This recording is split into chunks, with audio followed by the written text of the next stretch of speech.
after that. Okay.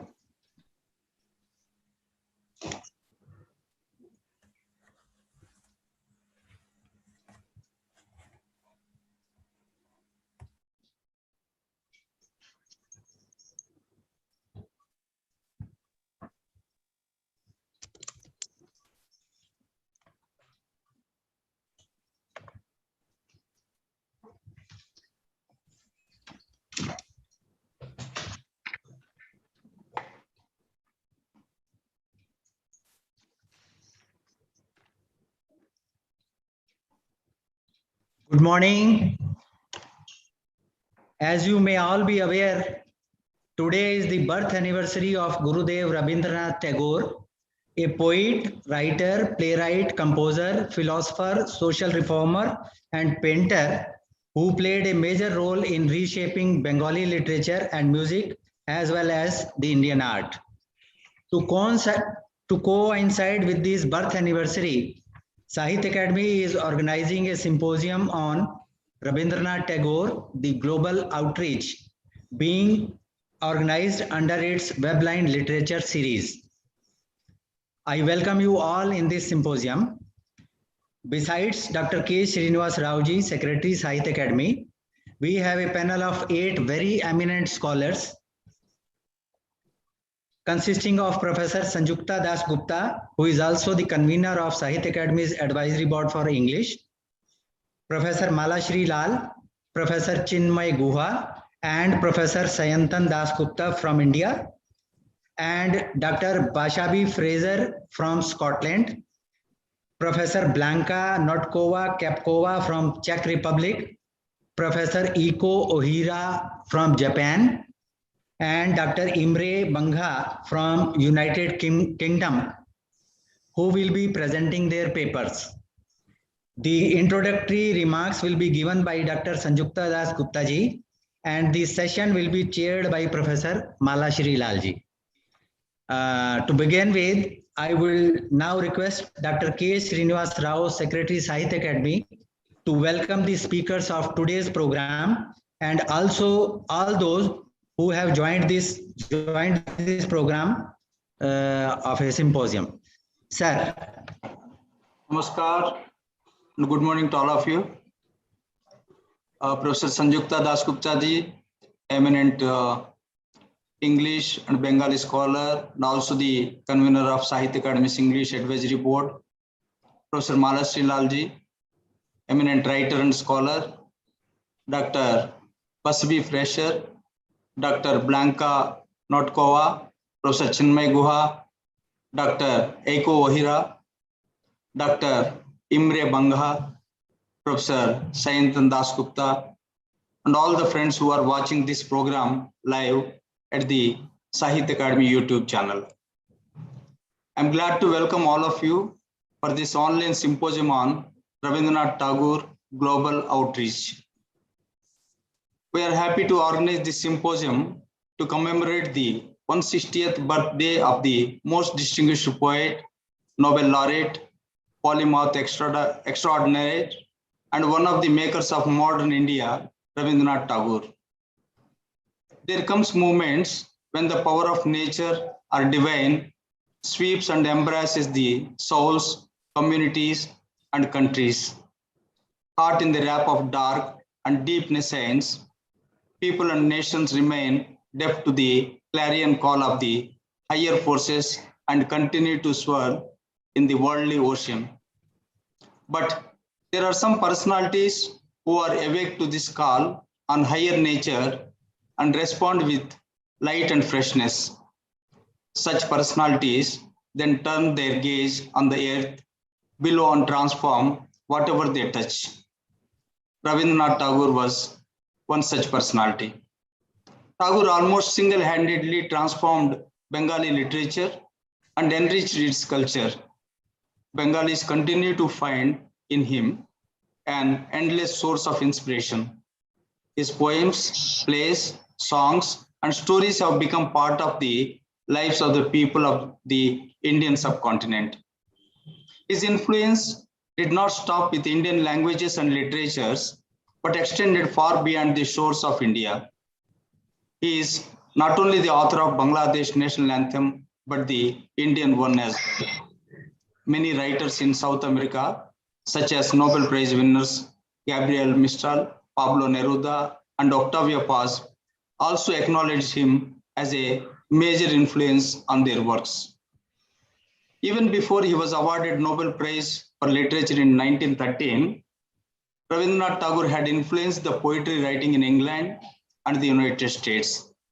He had a vast group of admirers, including W.B. Yeats and Ezra Pound. When it comes to familiarizing and popularizing Indian culture, people immediately remember another great son of Bengal, Swami Vivekananda, rightly so. But one would be astonished to know that Rabindranath Tagore visited 30 countries in 5 continents. He took the ageless wisdom of India and spread it across the world, just like the farmer spreads the seeds of paddy on wheat across the field. All the talk of influence came out of the gigantic trees that had sprouted out of the seeds which Tagore sowed. He was like a Veda Vyasa in spreading knowledge. So Tagore not only enriched Bengali or Indian literature, but many literatures across the globe. Language and geographical dislocation were never obstacles when it comes to Tagore. People took to his writings like duck to water. He revolutionized the art of poetry writing in many places. Another thing that amazes contemporary scholars and critics is the number of subjects Tagore was able to cover in his writings. Diversity in his writings, versatility and imagination of his mind, and depth of his perception, all these are much more boils down to one word I mentioned, polymath. Rabindranath Tagore was a musician, composer, poet, novelist, painter, playwright, actor, educationist. He was not merely a poet as he is popularly thought of. This vast base, comprehensiveness of his mind, deep knowledge of roots of tradition, imagination enabled him to easily familiarize and popularize Indian culture in many countries. All that he did with ease and passion, and the flame which Rabindranath Tagore carried across the globe remains glowing till date. Eminent scholars participating in this symposium will be presenting various aspects of this. I humbly submit that the symposium on Tagore's 160th birthday is a small effort to carry that flame further. I take this opportunity in welcoming Professor Malasri Lalji, a noted English scholar who has kindly agreed to preside over this symposium. Professor Malasri Lalji retired as professor in the Department of English at the University of Delhi, India. And Malasri Lalji's specialization in literature, women, and gender studies, about which she has 14 books, including the much acclaimed Law of the Threshold, Women Writers in Indian English, In Search of Sita, Revisiting Mythology, Chamba, Achamba, A Woman's Moral Narratives, and Tagore and the Feminine, A Journey Through Translations. As a recipient of fellowship from the Fulbright, the British Council, the Rockefeller Foundation, and the Shastri Indo-Canadian Institute, she has conducted research in prestigious institutions including Harvard University, USA, and Bellagio, Italy, and Newcastle, UK. She has served on international book award committees, including the Commonwealth Writers' Prize. I welcome Professor Malasri Lalji. I also welcome Professor Sanjukta Das Gupta ji, a noted English scholar, critic, and translator who has kindly agreed to deliver the introductory address. And she has more than 15 published books to her credit in different genres like poetry collections, essay collections, translations, edited and co-authored books.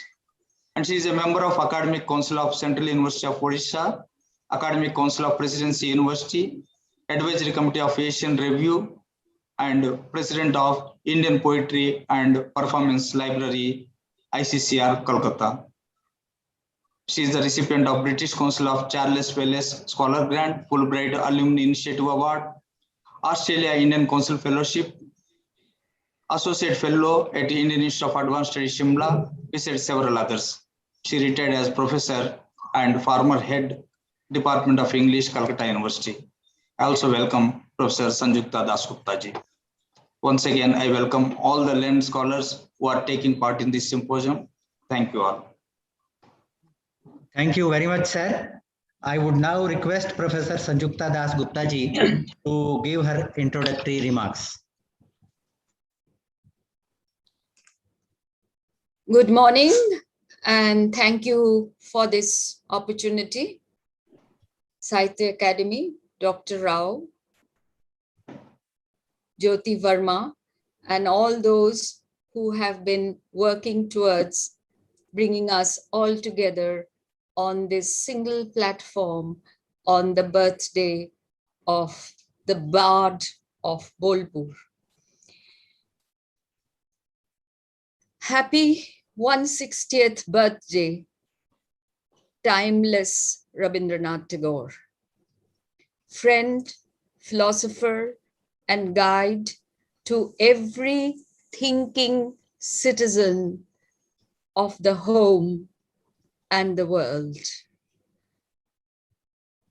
It is wonderful to meet all my dear friends from home and abroad on this joyous day, and I am absolutely overwhelmed that in these horrendous times of gloom and doom, we are able to celebrate the birthday of a pathfinder who I strongly feel will lead us to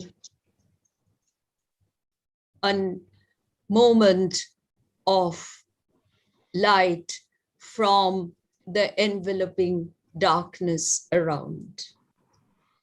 The topic today that has been selected by the Sahitya Akademi is about Tagore and the global outreach.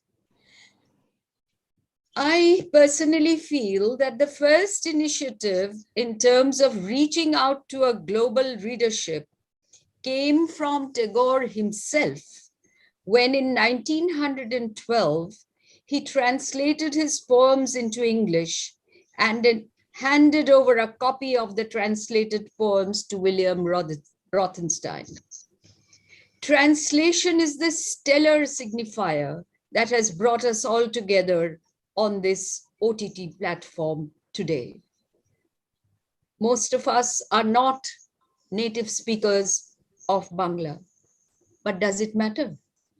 The birthday of the poet who was an outstanding engineer, who could build a bridge of cultural understanding that respected diversity and inclusiveness, better known in his time as universal humanism. Tagore's translated poems, typed and circulated by Rothenstein, were widely appreciated by the literati of London in 1912. The Irish poet W.B. Yeats hosted a dinner in honor of Tagore at the Trosidaro restaurant in London on June 12th, where he proposed, while proposing a toast to honor Tagore, Yeats had said, to take part in honoring Mr. Rabindranath Tagore, who is one of the great events in my artistic life, I have been carrying about with me a book of translations into English prose of 100 of his Bengali lyrics written within the last 10 years. I know of no man in my time who has done anything in the English language to equal these lyrics. Even as I read them in English, in this literal prose translation, they are exquisite in style as in thought. To this, Tagore, our representative to the world, said, "This is one of the proudest moments of my life. I have a speaking acquaintance with your glorious language, yet I can feel it in my own. My Bengali has been a jealous mistress. claiming all my homage and resenting rivals. Still, I have to put up with her exactions with cheerful submission. I could do no other. I cannot do more than assure you that the unfailing kindness with which I have been greeted in England has moved me far more than I can tell. I have learned that though our tongues are different and our habits dissimilar, at the bottom, our hearts are one.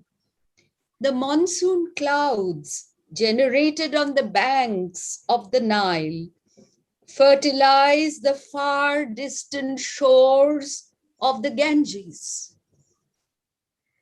Ideas may have to cross from east to western shores to find a welcome in men's hearts and fulfill their promise.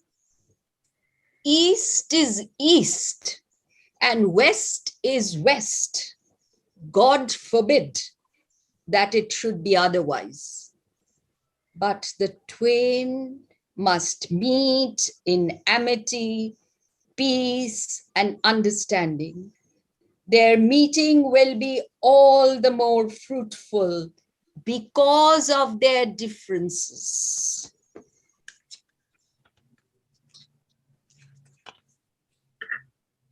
It must lead both to a holy wedlock before the common altar of humanity.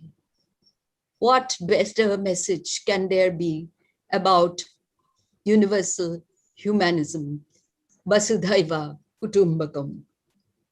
Understandably, therefore, the telegram from Rabindranath Tagore, read by Mr. Clive, British charge d'affaires, at the Nobel banquet at Grand Hotel, Stockholm, December 10th, 1913. Rabindranath could not be personally present during the award-giving ceremony, but this is the telegram he had sent.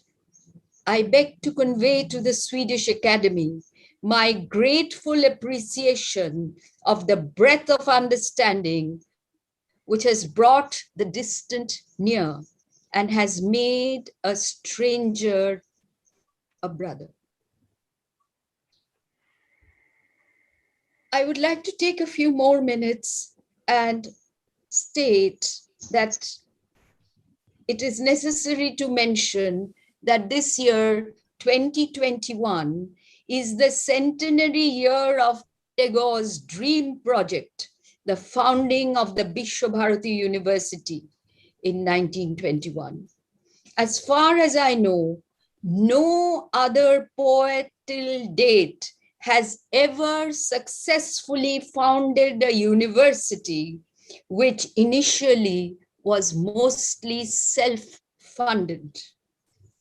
Interestingly, in the 1929 prospectus of Rabindranath Tagore's University, Vishwabharati, the prospectus stated, college students are expected to become familiar with the working of existing institutions and new movements inaugurated in the different countries of the world for the amelioration of the social condition of the masses.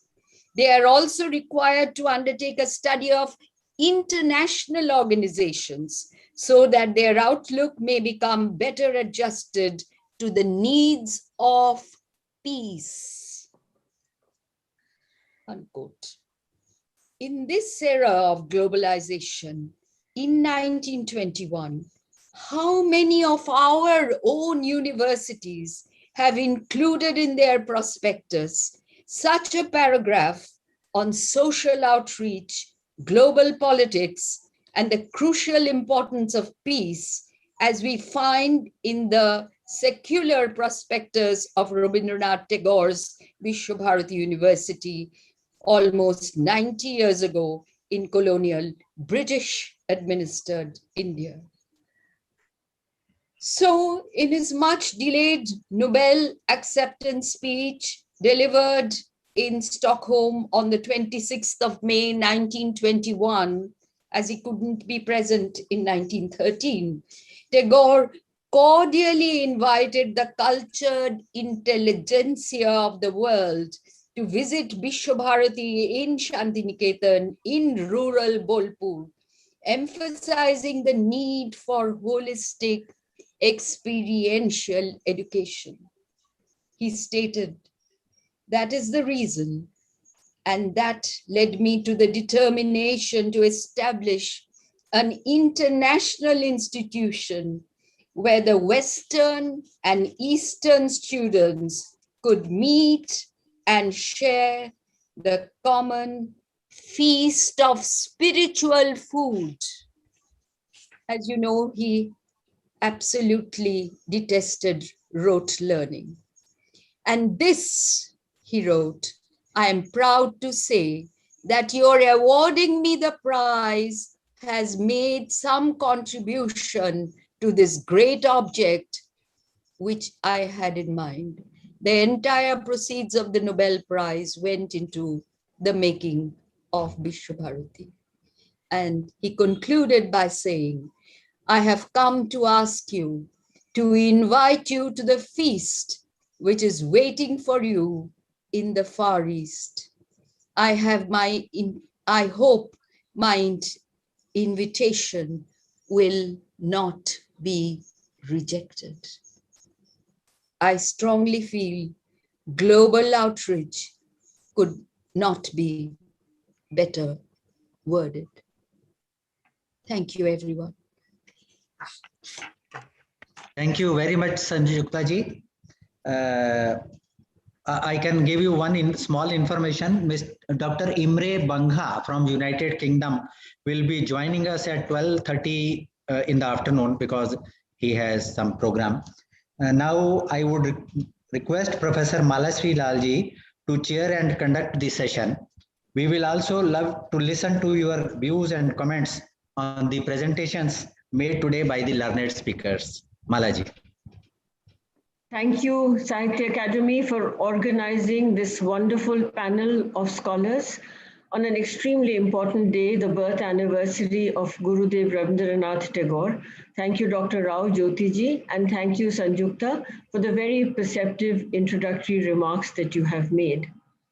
As we meet today to pay homage to Rabindranath Tagore in the midst of a global pandemic, let us remember him as a world traveler, a global citizen who yearned to bring a humanistic understanding to the intermingling of cultures. He was both a sage and a seer who used simple words to convey profound messages. One of my favorite poems is Duronto Asha, or Restless Hope, in which Tagore imagines being an Arab Bedouin riding across vast deserts, arousing civil societies to right action. In his imagination and reality, Tagore was an energetic traveler because he wished to glean the best from myriad civilizations and, where possible, bring them home to Bengal, to Indian culture, to Shantiniketan. His intellectual convictions address a Vasudeva Kutumbakam, the world in my family, as Sanjukta has already reminded us, and he selects a motto for Vishwabharati, the university established in Shantiniketan, that emblematizes where the world meets in one nest.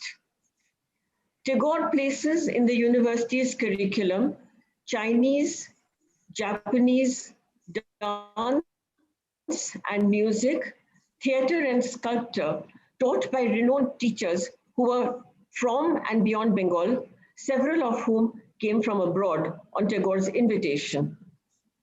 Our theme today is Rabindranath Tagore, the Global Outreach, and we have a galaxy of scholars from around the world who will share their expertise. Among the questions that interest me are the following three. The first, what was Tagore's definition of culture? And was he already creating hybrid forms before the vocabulary of hybridity entered literary theory? Though much has been said about Tagore's innovations in music and dance drama, there is always scope for deeper inquiries. I have lately been reading Rani Mohalanovis's account of Tagore's journey to Europe in 1926 and his visit to Ceylon in 1928. There are contrasts between what the Kobi recollects of those visits and what Rani presents. And in fact, it is this kind of dialogism that Rabindranath wished to introduce into cultural transfers. Tagore responded creatively to the attraction of global cultural forces. In music, he inducted the rhythm of Scottish ballads and Viennese waltz. In theatre, he experimented with the proscenium stage. In poetry, he adopted poetic forms, thereby transforming Bengali lyric. My second query and interest, I'd like to know how Tagore impacted literature and translation abroad.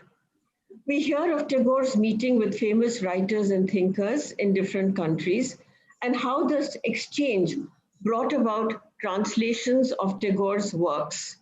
It's say in France, Germany, Italy, Hungary, and Slovenia, among other countries.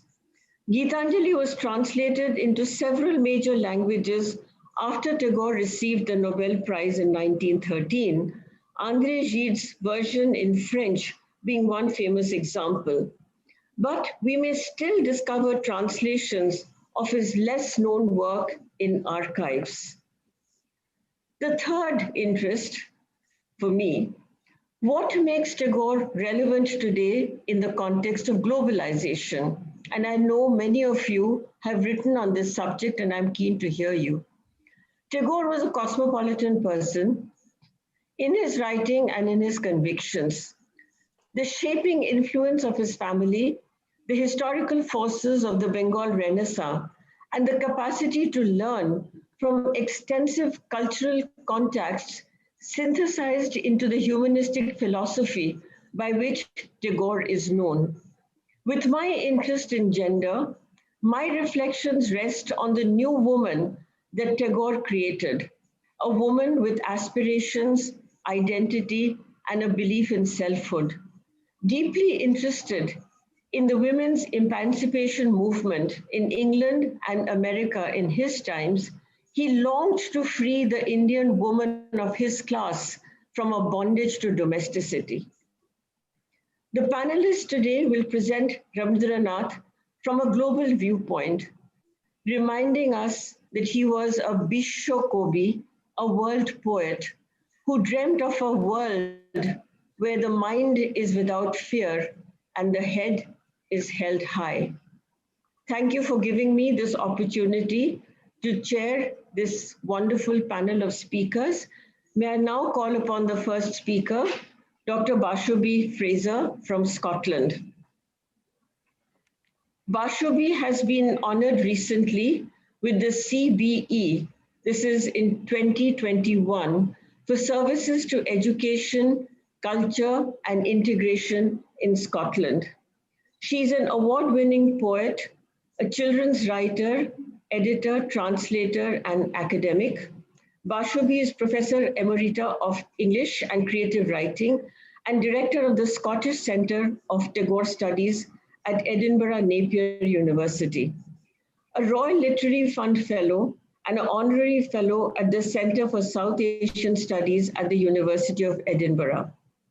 Bashobi Fraser is the Chief Editor of the academic and creative peer-reviewed international e-journal called Gitanjali and Beyond. Bashobi has authored and edited 20 books. Among her recent publications are Rabindranath Tagore, a critical biography, the Ramayana, a stage play and a screenplay, My Mum's Sari and Hummingbird 2017, Scottish Orientalism and the Bengal Renaissance, many other books. Bashobi, we're very, very happy to see you here. This is a book by Bashobi which I treasure and often turn to. Welcome to the panel. Over to you, Bashobi Fraser. Thank you very much, Mala, for that extremely generous introduction. thank you to the Sahitya Academy for organizing this wonderful symposium, and the introduction so far by the Sahitya Academy and Sanjukta have also set the tone of this symposium with Mala's erudite introduction as well. So I will just add to that as somebody coming from Scotland. First of all, happy Rabindranath Tagore for being with us always, for being the fortress of our dignity in the most dismal times, for all the work that you have left with us, amongst us, which give us so much joy, so much inspiration, and hope, as has already been mentioned. How has Rabindranath influenced Scotland? I think the first that comes to mind, which a lot of Scots today will tell you, is his friendship with Patrick Geddes, another polymath like him, who spent 9 years in India providing conservation, architecture, and town planning to many cities and towns of India on their invitation, who was also a professor of civics and sociology at Bombay University, and simultaneously professor of botany at Dundee University. Mala mentioned syncretism. This is what syncretism is, when we can combine countries, when we can fold other cultures into our work, and when we can reach out to the globe. Patrick Geddes said, think local, act global. And that is exactly what Rabindranath did. How have we managed to reach Rabindranath to the masses? I can say that many years ago, I was at a symposium like this, an open symposium, but not virtual. There were more than 200 people there. And the then director of the Scottish Poetry Library, Tessa Ransford, she stood up and she told me that she looked at me and she said, when I was going through a deep period of depression, I read Rabindranath as a teenager, and he gave me hope and he brought me out of my depression.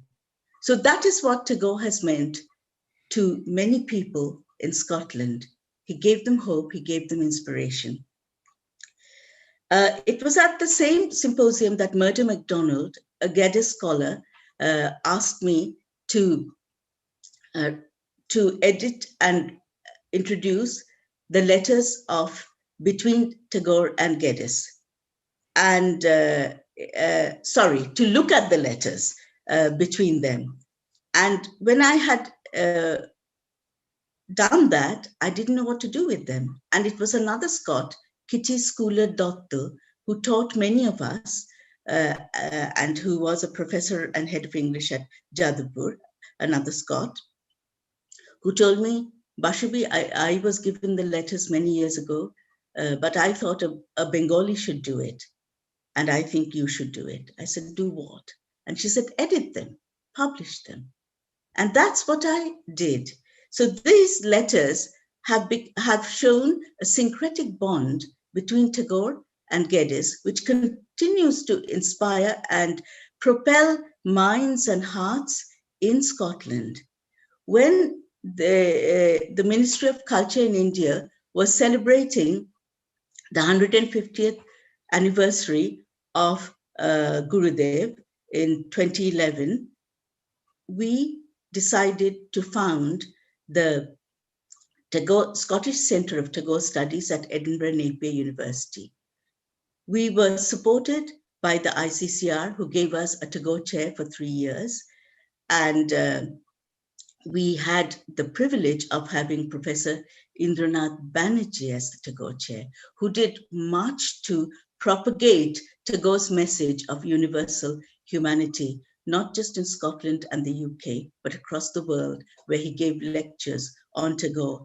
And before Indranath left, he, with William Radice, a Tagore scholar whom we all know, and with my father, Professor Vimalendu Bhattacharya, donated a rich collection on Tagore, which became the nucleus of our Tagore Library, the Scots Library, which today is with Edinburgh University's special collections, with the permission of all the donors. So the world can come to Little Scotland and study Tagore. The other thing that has happened is at the National Library of Scotland, there was a particular curator called Kevin Halliwell, who was a good friend of mine, and he collected the Tagore collection there. I realize my time is up. I just want to say that Scots Today is a registered charitable trust. So we can work with the whole world, and we are, have taken COP26 as our next theme, and we are going to have major symposium with talks and panels in October, November this year, to coincide with the whole idea of environmentalism, ecology, and a sustainable environment and world that Tagore propagated. The work at Scots goes on. Thank you very much. Thank you very much, Professor Bashubi Fraser, for the very informative talk on the influence of Tagore on Scotland and the special effort that you and your colleagues have made in setting up the Tagore Center and the journal, Gitanjali and Beyond, to carry forward the work. It's an extremely moving account how Tagore touches us as individuals, but also impels us towards social activity and educational promotion, because as you rightly said, he brings us hope and he brings us awareness. So thank you, and I'm sure there will be some of these points about environment, about Patrick Geddes, which will come up later in our discussion, because these are very valuable contacts that Tagore has with Scotland. We move to our second speaker, Professor Blanka Kapkova from the Czech Republic. Welcome, Blanka.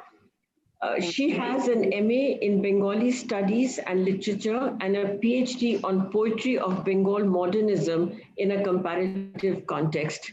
And this was published in Czech in the year 2003. Her research is in modern Bengali literature and culture, especially from the gender perspective. Blanka translates modern Bengali poetry, for example, Rabindranath Tagore, Sunil Gangopadhyay, M. Sengupta, B. Day, S. Ghosh, and others. Blanka teaches at Metropolitan University Prague in the Department of Asian Studies and the Charles University Prague in Gender Studies. During 2008 to 19, Blanka was lecturing in India periodically at Jadavpur University, University of Calcutta, Vishwabharati, Guwahati, and Mahipal University. I've had the great pleasure of knowing Blanka and her work for many years. Indeed, very happy to see you, Blanka, and we look forward to your comments on Tagore's connection with your work and with your country. Thank you. Thank you very much, Malashri. It's really a great honor for me, this invitation to be a part of this symposium and to see all of you again, at least virtually, because of the pandemic situation. So I do hope that we will perhaps soon have an opportunity to meet personally and to discuss all these interesting issues from face to face. I have prepared a PowerPoint presentation with some slides, so now I'm just trying to share it. Can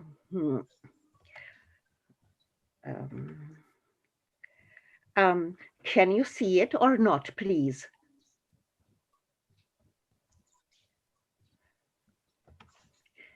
You can't see it. Well, I just click on the sharing screen, but what is written here, host disabled participant screen sharing. So, Mr. Verma, I sent. Blanca, I suggest you just speak about it instead of trying a screen share. Could you do that, please? Yes, I can do without, but just it's a ज्योति जी आप उसको उनको screen share के लिए allow कर दीजिएगा। जी sir, जी sir, allow करिए। हाँ। So I just send it to Mr. Verma. Yeah, please hold on for a minute, madam. Yes, sure. Yeah, we are doing that. Just for making trouble with it, but I find if a speech is it is done. You can try now. It is done. Okay. Oh, well, share screen.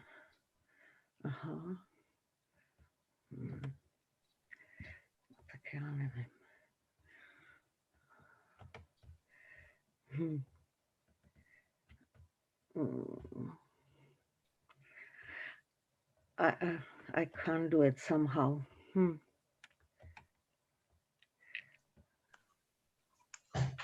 I think it can be done if Blanca is made a co-host. Yeah, we can see it now.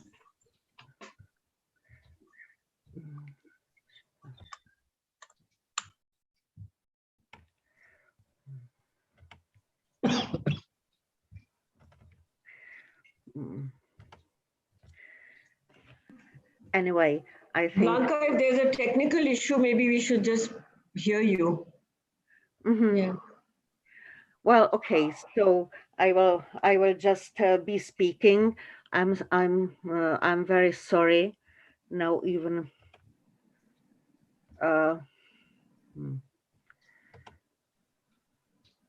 no, it does not work. Well, this is what I'm always afraid, these technical betrayals, but what can I do? Doesn't matter. I'm not going to take your time. So I will speak about Rabindranath Tagore and his impact on Czechoslovakia and later on Czech Republic, as you definitely know, from 1993. Czechoslovakia split it into two countries peacefully. That was our luck, that there was no war. And today we are two countries, Czech Republic and Slovak Republic. The first Czech professor who started to study Bengali studies and who met Rabindranath personally was Vincent Slesny. Vincent Slesny, in fact, was one of the founders of the Czech, Indian, and Bengali studies, and he also started to translate Rabindranath Tagore's poetry, mainly poetry, but also some short parts of prose. Lesny visited Shantiniketan, and coming there, he made friendship with Rabindranath and invited Rabindranath to Prague, which really happened. Rabindranath visited Prague twice during the 1920s. So Rabindranath knew about Czechoslovakia and was interested in its cultural and political development. For example, in 1938, when there was the Munich Dictate, the Munich Agreement written, and that meant that the border territories of Czechoslovakia will be cut off and given to Nazi Germany and other countries around. Tagore protested, and he wrote an open protest letter against that dictate. Well, after the Second World War, the Czech Tagore studies developed again and more. A part of Vincent Slesny, I should definitely bring the name of Dušan Zbavitel, who translated most of Rabindranath's works. He was translating prose, drama, poetry, of course, and he popularized Rabindranath's work. I would say that Rabindranath's poems especially became a part of the Czech translated literature. There was, for example, also a theater made. It was in the 1980s, but as in those times there was the totalitarian regime, so spiritual poetry was not very much supported as a topic, so there were just Rabindranath's love poems. However, in Rabindranath's writings, to just divide spirituality and love is practically impossible. So although perhaps the censorship was trying to do so, it in fact, they did not manage to do so, and even within the love poems and within that theater, the spiritual, let's say, ideas and spiritual discourse also penetrated in. Rabindranath Tagore, so Rabindranath Tagore became very well known in Czechoslovakia, and even till today there is a street which has his name, Tagore's Street, Tagore Rasta, I would say in Bengali. It is in one of the parts of Prague, in a very nice park, and sometimes, if, for example, the Indian embassy organizes some event, so there were also occasions when it was held in front of this statue. I'm very sorry that I cannot share the slides with you because I have there the picture of this statue. I would like to sum up perhaps three main lines of Rabindranath's influence in our country. The first one would be definitely his spiritual universalism and his effort to come to some idea of universal humanity. Some may think that it's an utopia, but the best ideals of mankind, I think, are to some extent utopias. It's just for us, it's just possible perhaps to come closer to them, although we may not perhaps realize them entirely within this world. The spiritual universalism was also a topic and a discourse which resonated in the so-called First Republic of Czechoslovakia very much. By First Republic, I mean the period between the two world wars. And then there was President Masaryk of Czechoslovakia. He was not only a politician, but he was a philosopher. And his conceptualization of burning issues of mankind were those very similar to what Rabindranath Tagore emphasized. Masaryk, for example, wrote a book, the name of one of them, several books. The name of one of the book is The Czech Question, and another, The Ideals of Humanity. And Masaryk always maintained that there is no Czech question without the ideals of humanity, which can be very well compared with Rabindranath's thoughts when he spoke about patriotism, which should never be exclusivist, which should never be chauvinist or stand up against other nations, but that we should always try to look for, to search for the universal humanity, meaning that there was a very strong cosmopolitan aspect, as was said already during this symposium. However, after the Second World War, 3 years after that, there came the communist putsch, and the political and cultural climate has changed radically. And so spiritual poetry, literature, thinking was not supported at all. Even it could be, if it was a Czech writer, he could be somehow prosecuted for that. So it was never said openly by any protagonist of the regime that Tagore's spirituality would be something inappropriate. It was just, there was just an effort to silence it. The typical way how to work with power discourses, that the power discourse is trying to make certain dissident discourses invisible and not possible to be listened to. So during these times, especially Tagore's social critical prose and poetry was supported. Well, that was of course no harm to the readers, because a part of the spiritual line, the social critical line, is, in my opinion, as much important as the spiritual line is. During this period, Zbavitel translated many short stories or poems where social criticism of caste discrimination or discrimination of women can be represented. So the social criticism was the another line.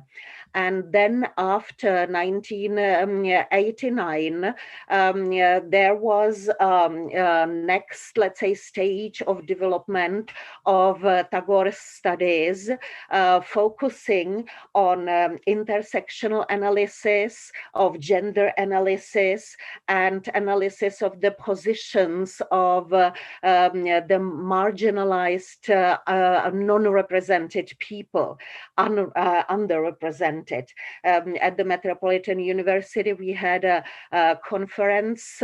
After that, a book was published. Sanjukta was so kind to write an introduction, and Bashobi was so kind to contribute. Sanjukta also inspired me for the title of the book, Tagore on Discrimination, Representing the Unrepresented.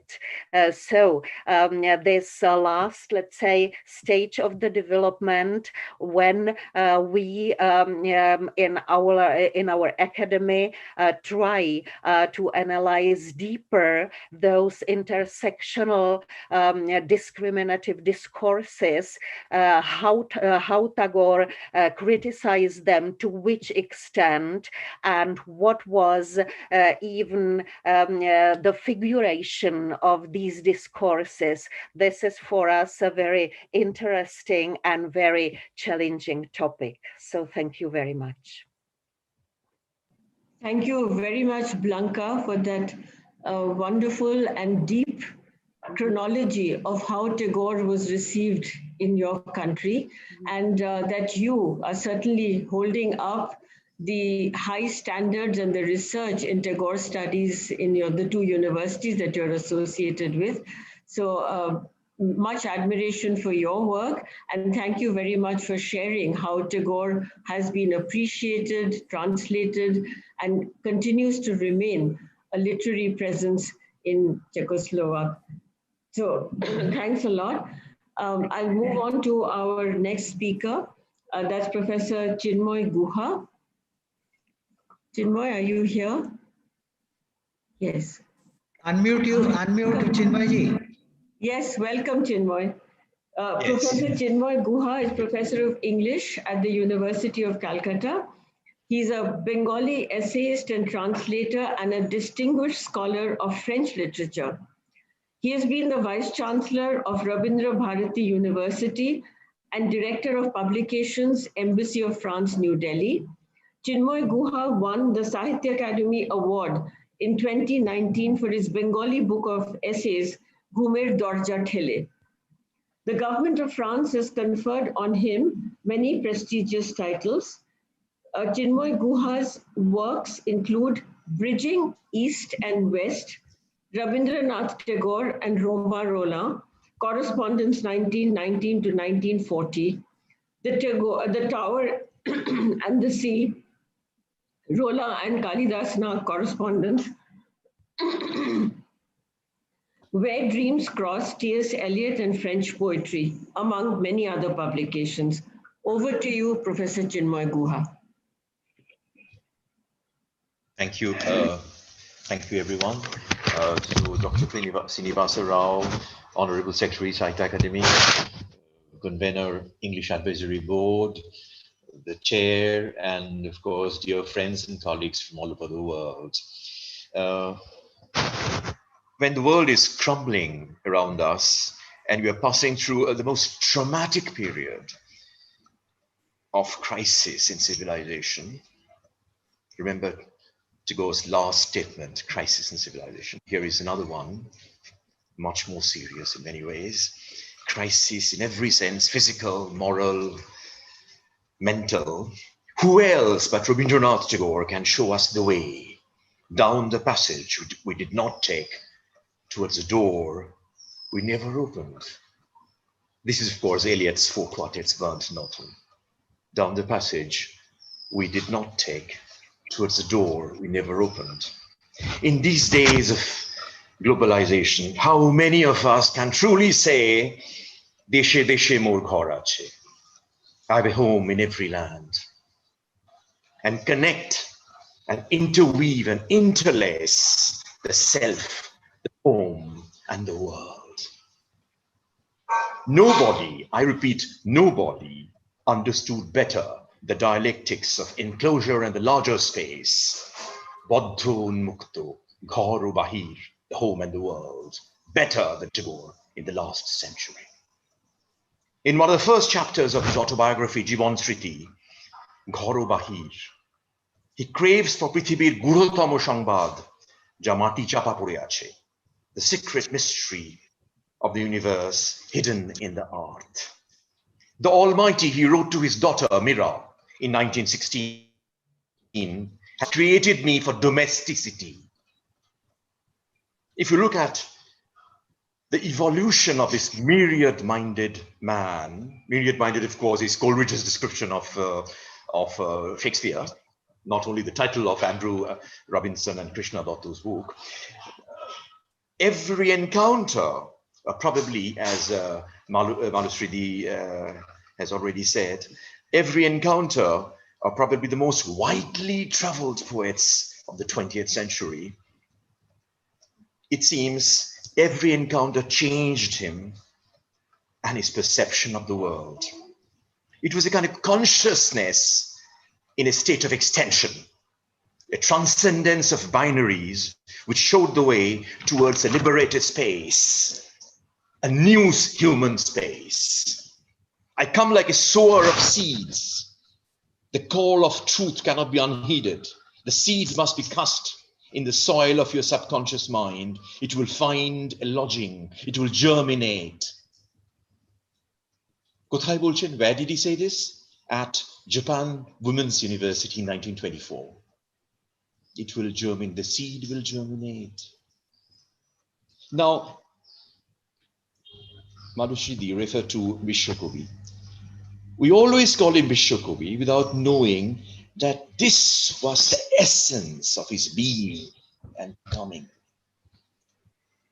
Now, we all know about Yeats's admiration for Tagore, early admiration, so abundant and spontaneous, so daring in his passion, so full of surprises. Pound was overwhelmed by the mastery of cadence.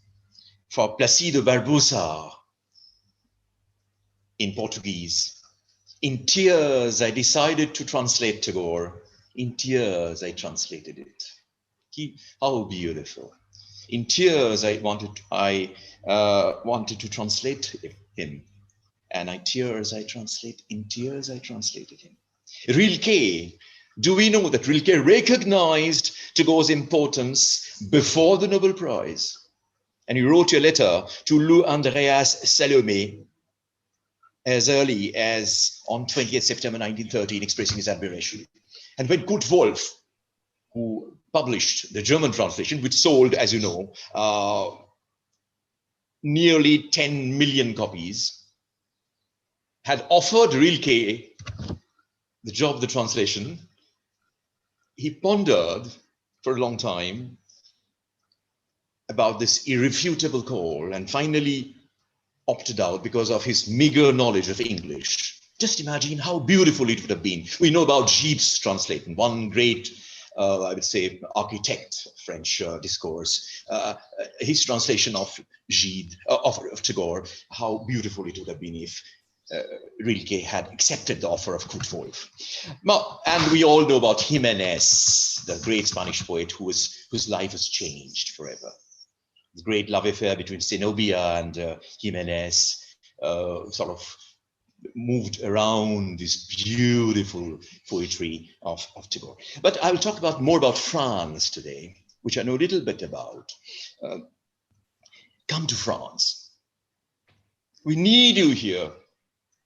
He said in English. Saint-Jean-Perse, then 25, Nobel laureate 1960, regarded by Louis Aragon as the greatest poet of France in the 20th century. Perse's translator, T.S. Eliot, said emphatically that between the true artists of any time, there is an unconscious community, and the Tagore-Perse interface offers a remarkable example of this kind of intra-poetic symbiosis. In the second decade of the 20th century, when European poetry was veering towards a splintered reality, fragmented reality, heaps of broken images, experiments were made in themes and forms by, say, Apollinaire, Blaise Cendrars, Max Jacob, the Surrealists, gradually. When new generation poets had opted for an automatic method of writing, when the age of modernism in Europe, think of Eliot, Virginia Woolf, for example, or Joyce, and the age of Rabindranath had nothing in common. So, but this young poet, Saint-Jean-Perse, was scripting a timeless script, a timeless epic about man and his world. Incantatory rhythmic prose, which reminded us of Rabindranath's translation of Gitanjali. Remember that if Tagore is probably the first writer of prose poetry in English, if you consider his translations, which are free translations written in rhythmic prose, very biblical kind of incantatory prose. And if you go back to Saint-Jean-Perse, the great Nobel laureate and one of probably the finest poets I have ever come across in Europe, the similarity is haunting. So did he derive it from Tagore? One of the monuments of France. Saint-Léger, before he adopted the pseudonym Saint-Jean-Perse, first met Tagore in South Kensington, London, on October 17, 1912, when the translation of Gitanjali, English translation, was about to be published. Deeply impressed by Tagore's poems, two of Tagore's poems published in the London Times on 13th July 1912, there were lines like, in Tagore's poem, "In the deep shadow of the rainy July." Saint-Jean-Perse would rush to read the translation of Tagorean proof, shown to him by Fox Tranguez, Tagore's agent. And he wrote to Tagore, would you believe it, in his flawed English, Will you be so very kind as to let me know at what time I might find you at home? Will you? Now, did Saint-Jean-Perse inherit the epic expanse of his writing? It is very different from what Eliot wrote, from what Pound wrote, what Apollinaire, the Surrealists, André Breton, Philippe Soupeau, Tristan Tzara, Éluard wrote. from Tagore? The exquisite luminosity. That's the word about Tagore, expression that he used about Tagore. The cosmic vastness, so uncommon in any of the French modernists. It was the same with Jimenez in Spain. Peirce had found Tagore standing at the crossing of two worlds, the timeless and the temporal, two ages, like a figure of meat. To us, Saint Jean Peirce wrote, Tagore is so great because his spiritualism is so deeply human. Tagore fut pour nous grand de toute la charge humaine de son spiritualisme. Son français clair, en cœur du double signe de noblesse. Poète, il a supporté haut l'aînesse de son rêve, sans se laisser distraire de l'homme de son temps.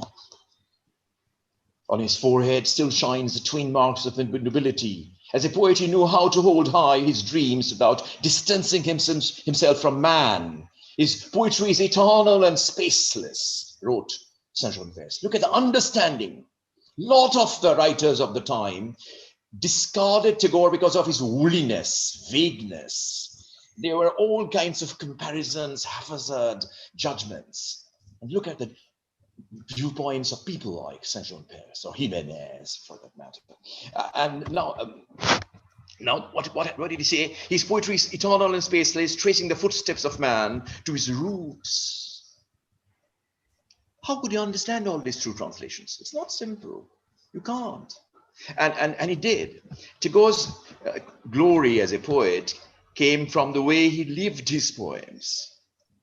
He lived his poems.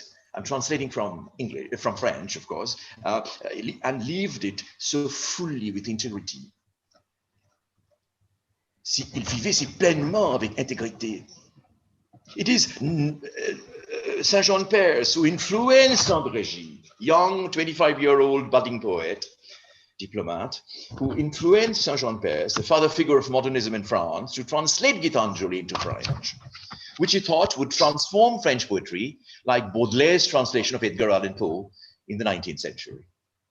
That did not happen because of the quick arrival of the surrealists who changed everything forever, unfortunately. A hitherto unsevered magical world was suddenly revealed through André Gide's French translation to Jimenez in Spain, Victoria Ocampo in Argentina, Placido Barbosa in Brazil, Ungaretti in Italy, and even Rainer Maria Rilke. We all know about Victoria Ocampo, the editor of Sur, the publisher of Borges, Cortázar, and Rio La Rochelle, and Camus. Tagore's Bijoya, to whom he dedicated Purobi in 1925. But do we know that the French poet Anna de Noailles, the inspired face of Sappho of France, according to Isadora Duncan, sculpted by the great Rodin, admired by Marcel Proust, André Gide? Can you imagine anyone being admired by such a band of stars? The likes of Proust and Gide, Valéry, Jean Cocteau, D'Annunzio, exclaimed to Tagore that he gave her the sun, Shurjo, the son of the day and the son of darkness. She told Tagore that she was with the French Prime Minister Georges Clemenceau on the day the World War was declared. And since they were in a bad mood, they were not in a mood to talk, they decided to read Gitanjali, Clemenceau and Anna de Noailles, to forget the agony of the war. Imagine this.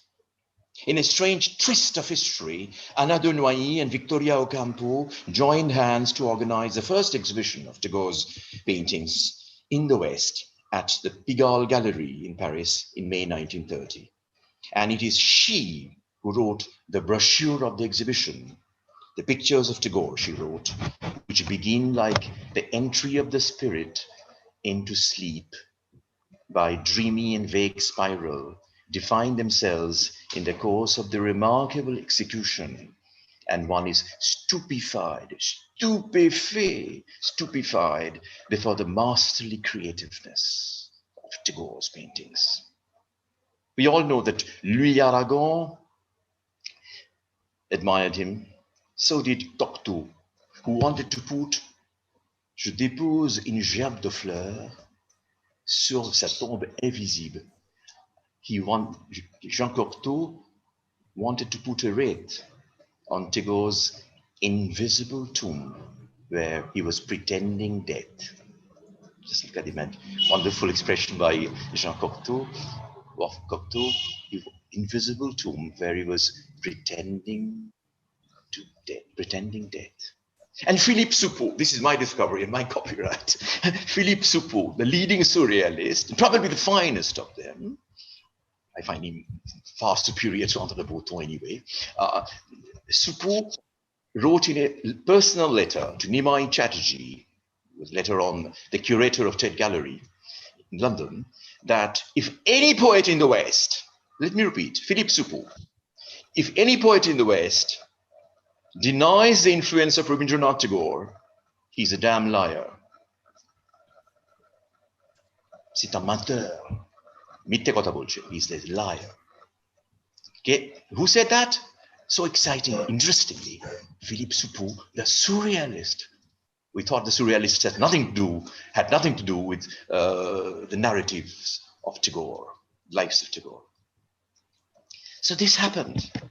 And the greatest friendship, of course, was, as we know, between Roland and Tagore.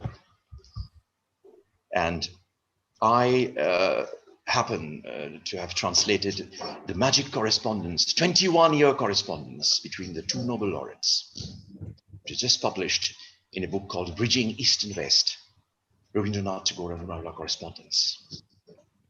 And just imagine 56 letters over 21 years, talking about their pain, anguish, frustration, ambition. They exchanged notes in a low voice. At one point, Tagore was so depressed. He said, "Je suis brisé," in French translation, "I'm broken." The English translation is out for the first time in the history of 20th century. The book is out now for the first time. We always had the version of Romain Roland and Tagore by Vishwabharati, but we didn't know what Tagore replied. And in one of the letters, Tagore said, "I'm broken, and I need to leave this country. Nobody understood my internationalism, and I would like to go to you in Switzerland, in your small village, Villeneuve, and stay with you forever."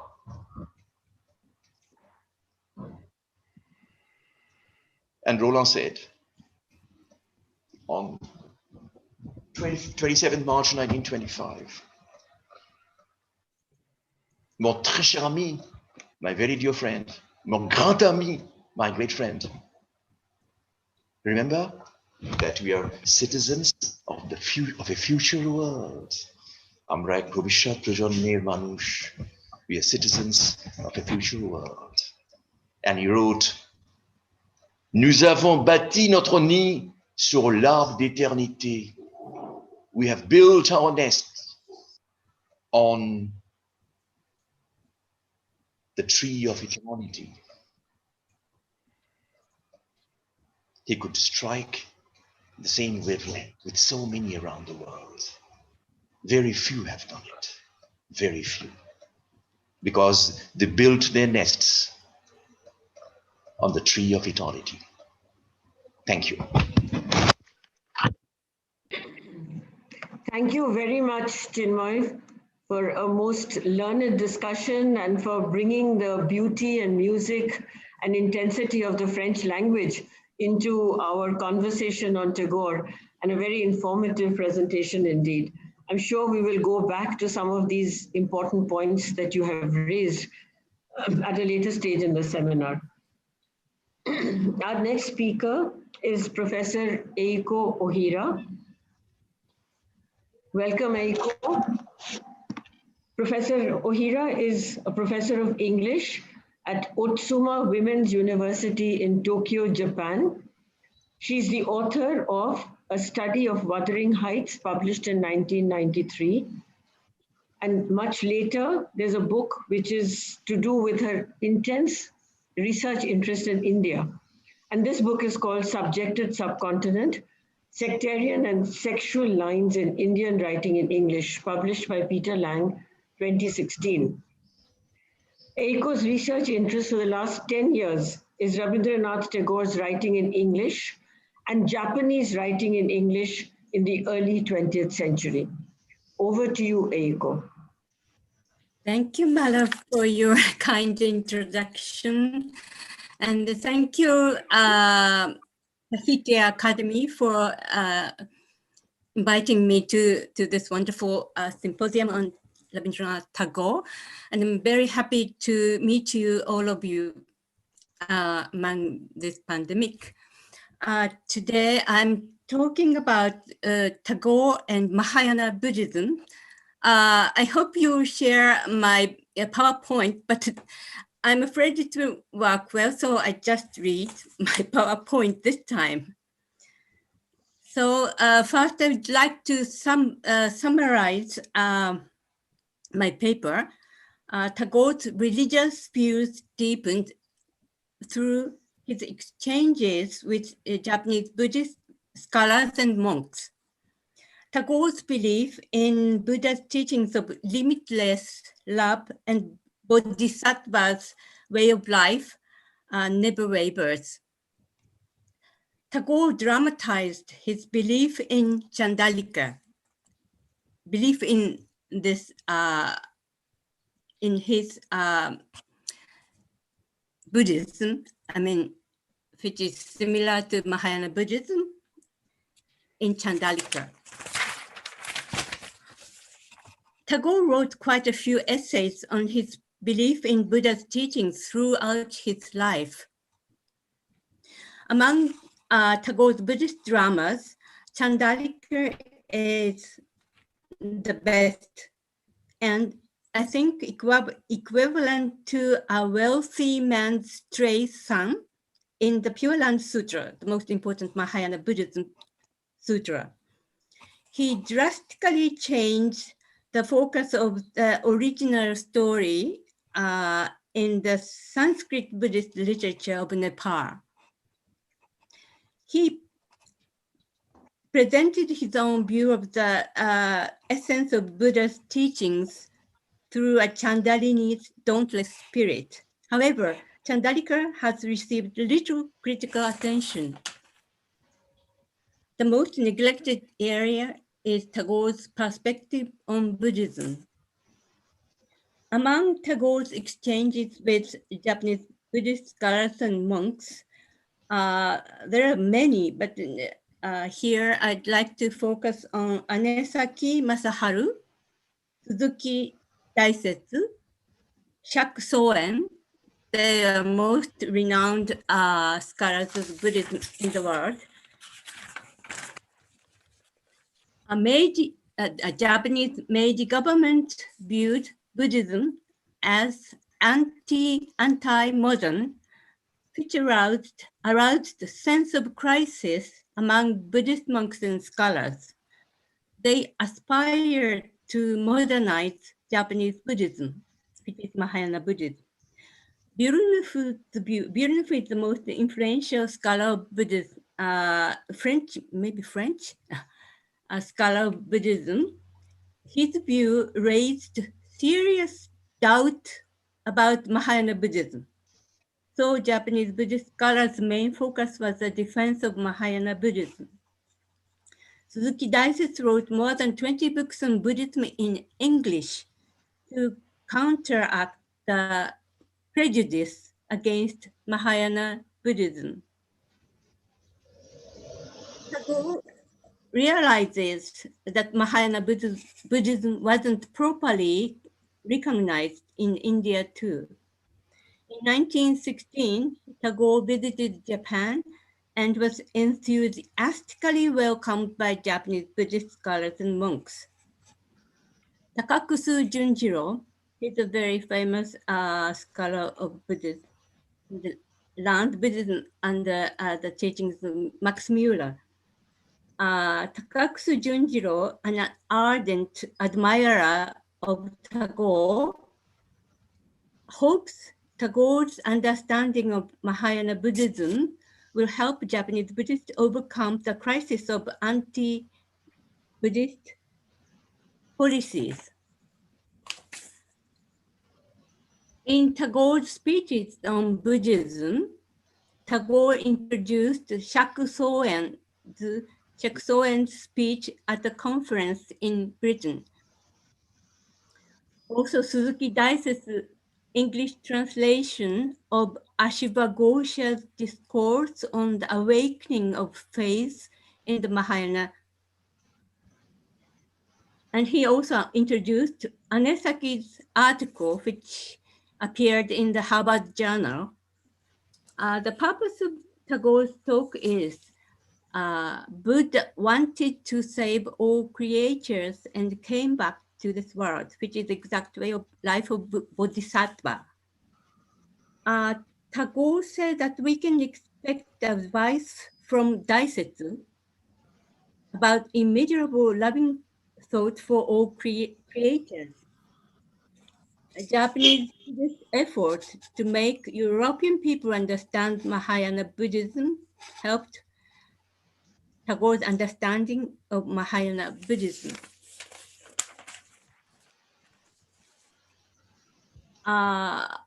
In the original story in the Sanskrit literature of Nepal, Prakriti is just a tool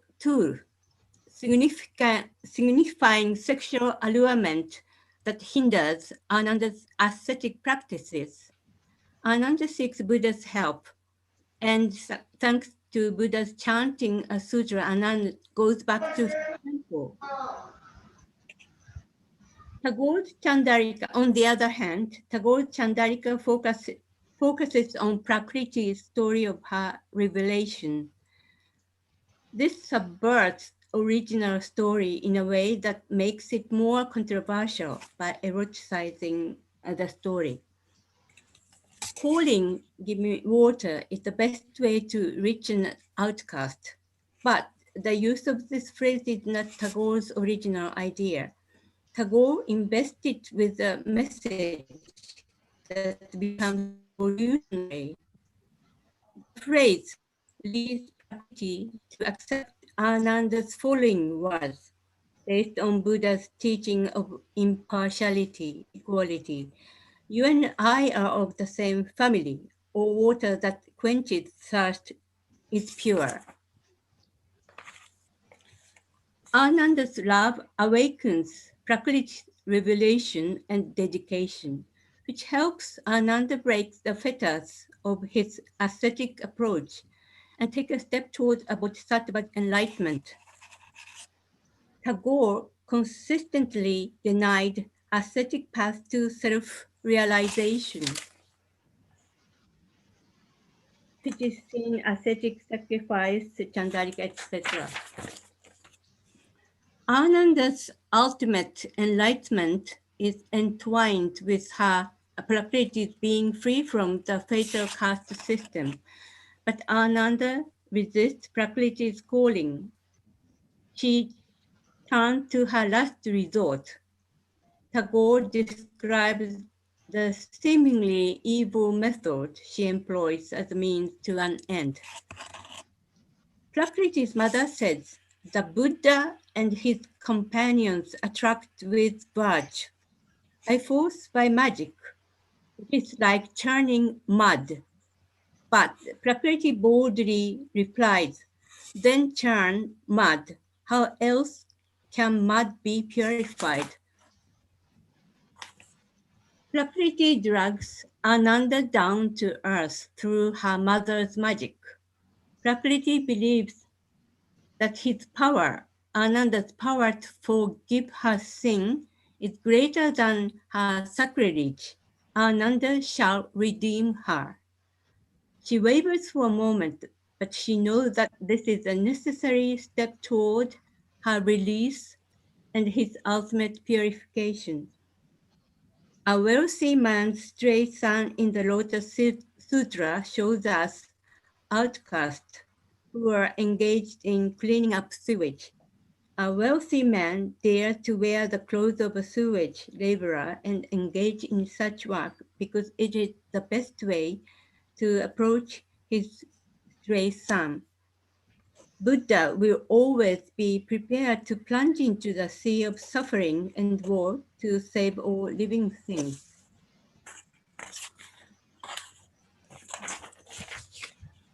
Chandalika goes beyond the sewage metaphor in a wealthy man's stray son because Prakriti has a definite belief in the value of abasement.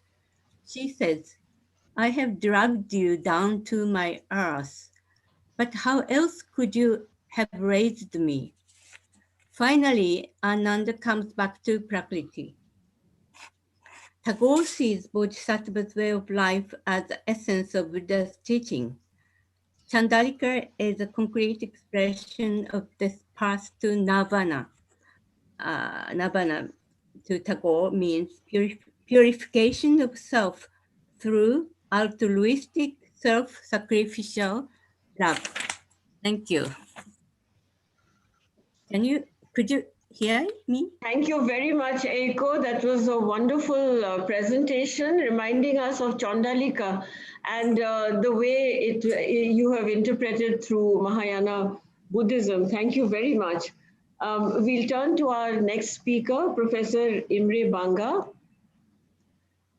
Imre Banga is Associate Professor of Hindi at the University of Oxford. He studied Indology in Budapest and holds a PhD in Hindi from Vishwabharati Shantiniketan. He has published English, Hindi, and Hungarian books and articles in Braj Bhasha, literature, and other forms of Old Hindi. He has also prepared Hungarian translations of various South Asian languages. I've had the great privilege of knowing Imre Banga and his work for many, many years, and I have the greatest regard for all the work that he has done, and not only in England, but also to promote the study of Tagore in Hungary. Professor Imre Banga has edited volumes, Rabindranath Tagore, 100 Years of Global Reception, co-edited with Martin Kempchen, and his other book is Tagore Beyond His Language 2016, a wonderful conference that some of us attended in Hungary. Over to you, Imre. Thank you, Professor Mala Srilal. Dr. Srinivasa Rao, esteemed speakers, and all guests who joined in on YouTube. It is a pleasure to talk about Tagore again. I had a 4-year gap on my research on Tagore, so I am especially grateful for the organizers for inviting me to this symposium.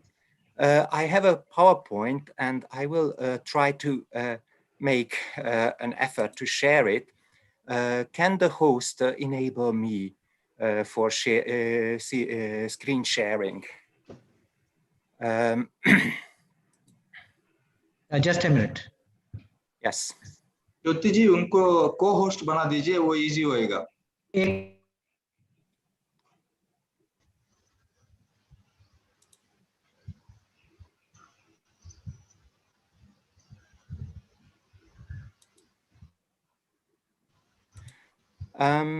In the meanwhile, I will just start my talk, and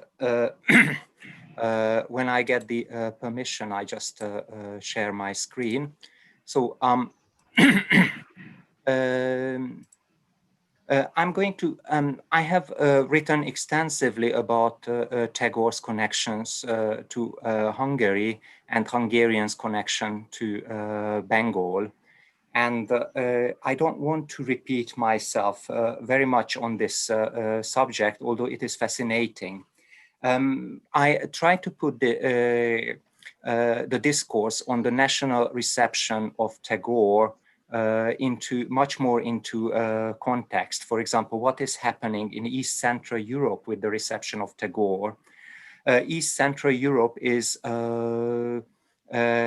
the part of the world where there are the most countries with the on the smallest amount of territory. there are almost numberless small countries, Hungary, Serbia, Slovakia, Slovenia, etc., Moldova. And one interesting thing about East Central Europe, that in the past 200 years, all of these countries have been under one form of or another of foreign occupation. And my interest is how much has a colonial discourse penetrated to this part of the world. None of these countries have been colony holders. Still, Orientalism, colonial discourse was very much present in European discourse. But what is happening when such a discourse reaches places like Hungary? And I am and the case of Rabindranath Tagore is a very good case study to see what is happening there. And I don't know, is my screen shared now?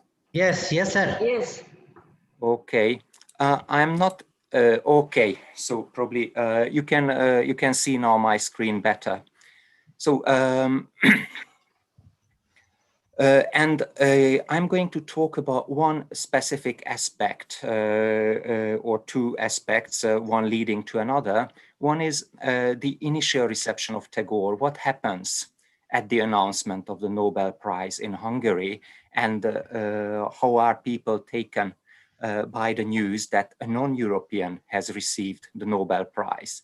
And remember, we are not in a colonial context here. And in the second part of my talk, I would like to draw attention to Hungarians visiting Shantiniketan and the various discourses that surround these Hungarians. When I was editing the book on the global reception of Rabindranath Tagore, I was struck by the fact how many parallelisms exist between the reception of Tagore in the various countries in East Central Europe. So the case of Hungary is just one case study, but there are many, many parallelisms that we can talk about. And as I mentioned, one of the frameworks is Orientalism. Another framework that I would like to draw on, and this time I'm referring to Anna Jelnikar's study, which is situational identification. So people in this part of the world identified with India and very often the oppressed India, because they have experienced oppression in one way or another in their recent histories. This is a modern map, not fully updated, so it's not today's map here, but still you can see how many small countries we are dealing with here. So in this region, Tagore was discovered after the Nobel Prize in 1913, and he was on the peak of his popularity right after the World War, when people were able to draw together. So 2 years after the World War, 1920. And this popularity lasted until Tagore's visit in 1926. After 26, hardly any new book appeared on Tagore in most of these countries. However, on the peak of this in 1921, about 25 books of Tagore appeared in Hungary only, 25 new books of translation. I don't know if there is any other author who published 25 new books in 1 year. And the situation is quite similar in many of the surrounding countries, although there are some exceptions. Tagore is almost completely forgotten between the 1930s and 1955. I list some exceptions here, and I suspect it might be to do partially with Orientalism, partially with the emergence of totalitarian regimes, but this needs further studies, how come Tagore becomes forgotten in most of these places. There are very, very important exceptions, as you can see here, Czechoslovakia, Poland, and some other countries. Tagore is rediscovered in 1955 when these countries are within the communist bloc. And in 1955, the Indo-Soviet friendship is established, and by the directives of the Soviet Union, countries in East Central Europe in the communist bloc look for representatives of friendship with India, and Tagore comes handy. There are great celebrations in 1961, and then as Professor Klotkova mentioned, the spiritual aspect of Tagore is underplayed during communism, but there is a new surge of translations and freedom in publication after the fall of the Berlin Wall, and Tagore is appreciated in his various aspects. Now, what happens when the Nobel Prize is announced in Budapest? So the announcement comes on the 14th of November, and the first announcement that appears in a daily, and only 2 dailies report on the 14th, and then many others come on the 15th. But the first one is the Nobel Prize for Literature this year was awarded by the committee to Rabindranath Tagore. Tagore is a musical composer and a historian of music. He lives in Calcutta and he is 82. I think it is a kind of Chinese whisper that probably the message that was sent from Stockholm got distorted on the way, but this shows the ignorance about Tagore. And also there is some kind of Freudian projection that if someone comes from the East, must be terribly, terribly old, 82. And Tagore will fit this image with his beard and with his appearance on his later European tours. He visits Hungary, and here a gypsy musician is playing to Tagore in a grand event in Hungary. Next to Tagore is Rani Mahalanobis, and then Prashanta Chandra Mahalanobis, her husband, who accompanied Tagore to Hungary. It was only the three of them who visited the country. So that's one aspect of the lead up to the Hungarian visits in Shantiniketan. The other aspect is Alexander Csoma de Körös and the Hungarian travelers to Bengal. The first traveler that was documented reached Calcutta in the 1820s, learned Bengali, he was a Tibetologist, and he is the founder of the modern Western discipline of Tibetology, published a scholarly dictionary, description of grammar, and various articles about Tibetan Buddhism.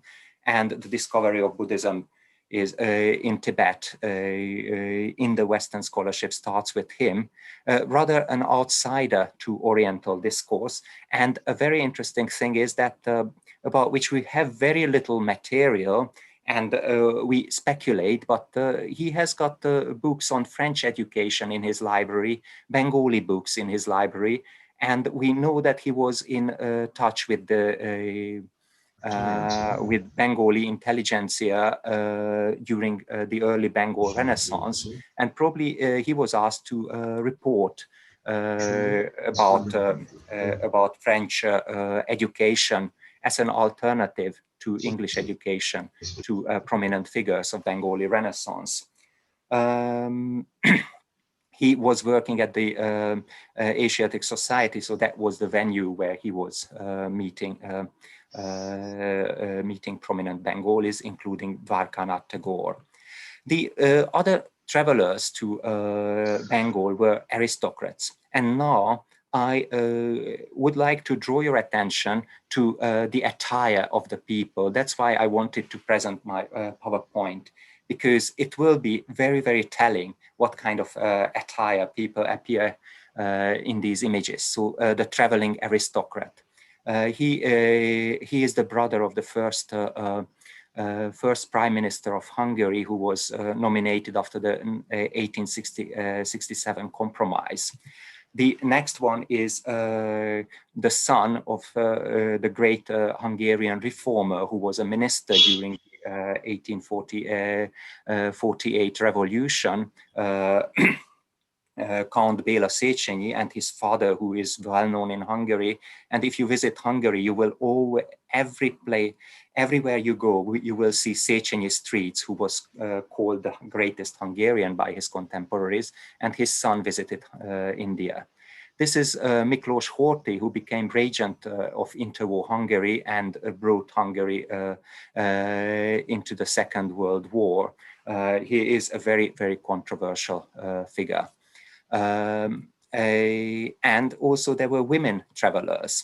And I wanted to draw your attention to the attire of people. So the aristocrats appearing in their aristocratic insignia. And here there is a traveler who tries to blend in. So this is what we had as engagement with India and with Rabindranath Tagore. None of the aforementioned travelers have visited Shantiniketan. Engagement with India starts with Shantiniketan starts in the 1920s, in the second half of the 1920s. And I'm going to talk about a couple of people. The most important of them are Ferenc Balázs, Ervin Baktai, Elizabeth Schaschbrunner, and Elizabeth Brunner. Ferenc Balázs was a Unitarian clergyman. Unitarianism is a branch of Christianity that rejects the idea of the Trinity and believes in the idea of one single God. And Unitarians very early on found the Indian Brahmos as their spiritual brothers and allies, and believed that Brahmo religion is basically Unitarianism, or Unitarianism and Brahmo religion are the same beliefs that appeared in two different cultural settings. So here there is something which already moves you further away from Orientalism when you see the Brahmos as your brothers in a religious setting. So Ferenc Balázs is the first documented Hungarian who visits Shantiniketan, and probably there was no other person before him. And when he meets Tagore, it is his appearance that that impresses him. Tagore is beautiful in the fullness of peace, love, wisdom, art, and creative eagerness of his soul, with all the enduring values of life.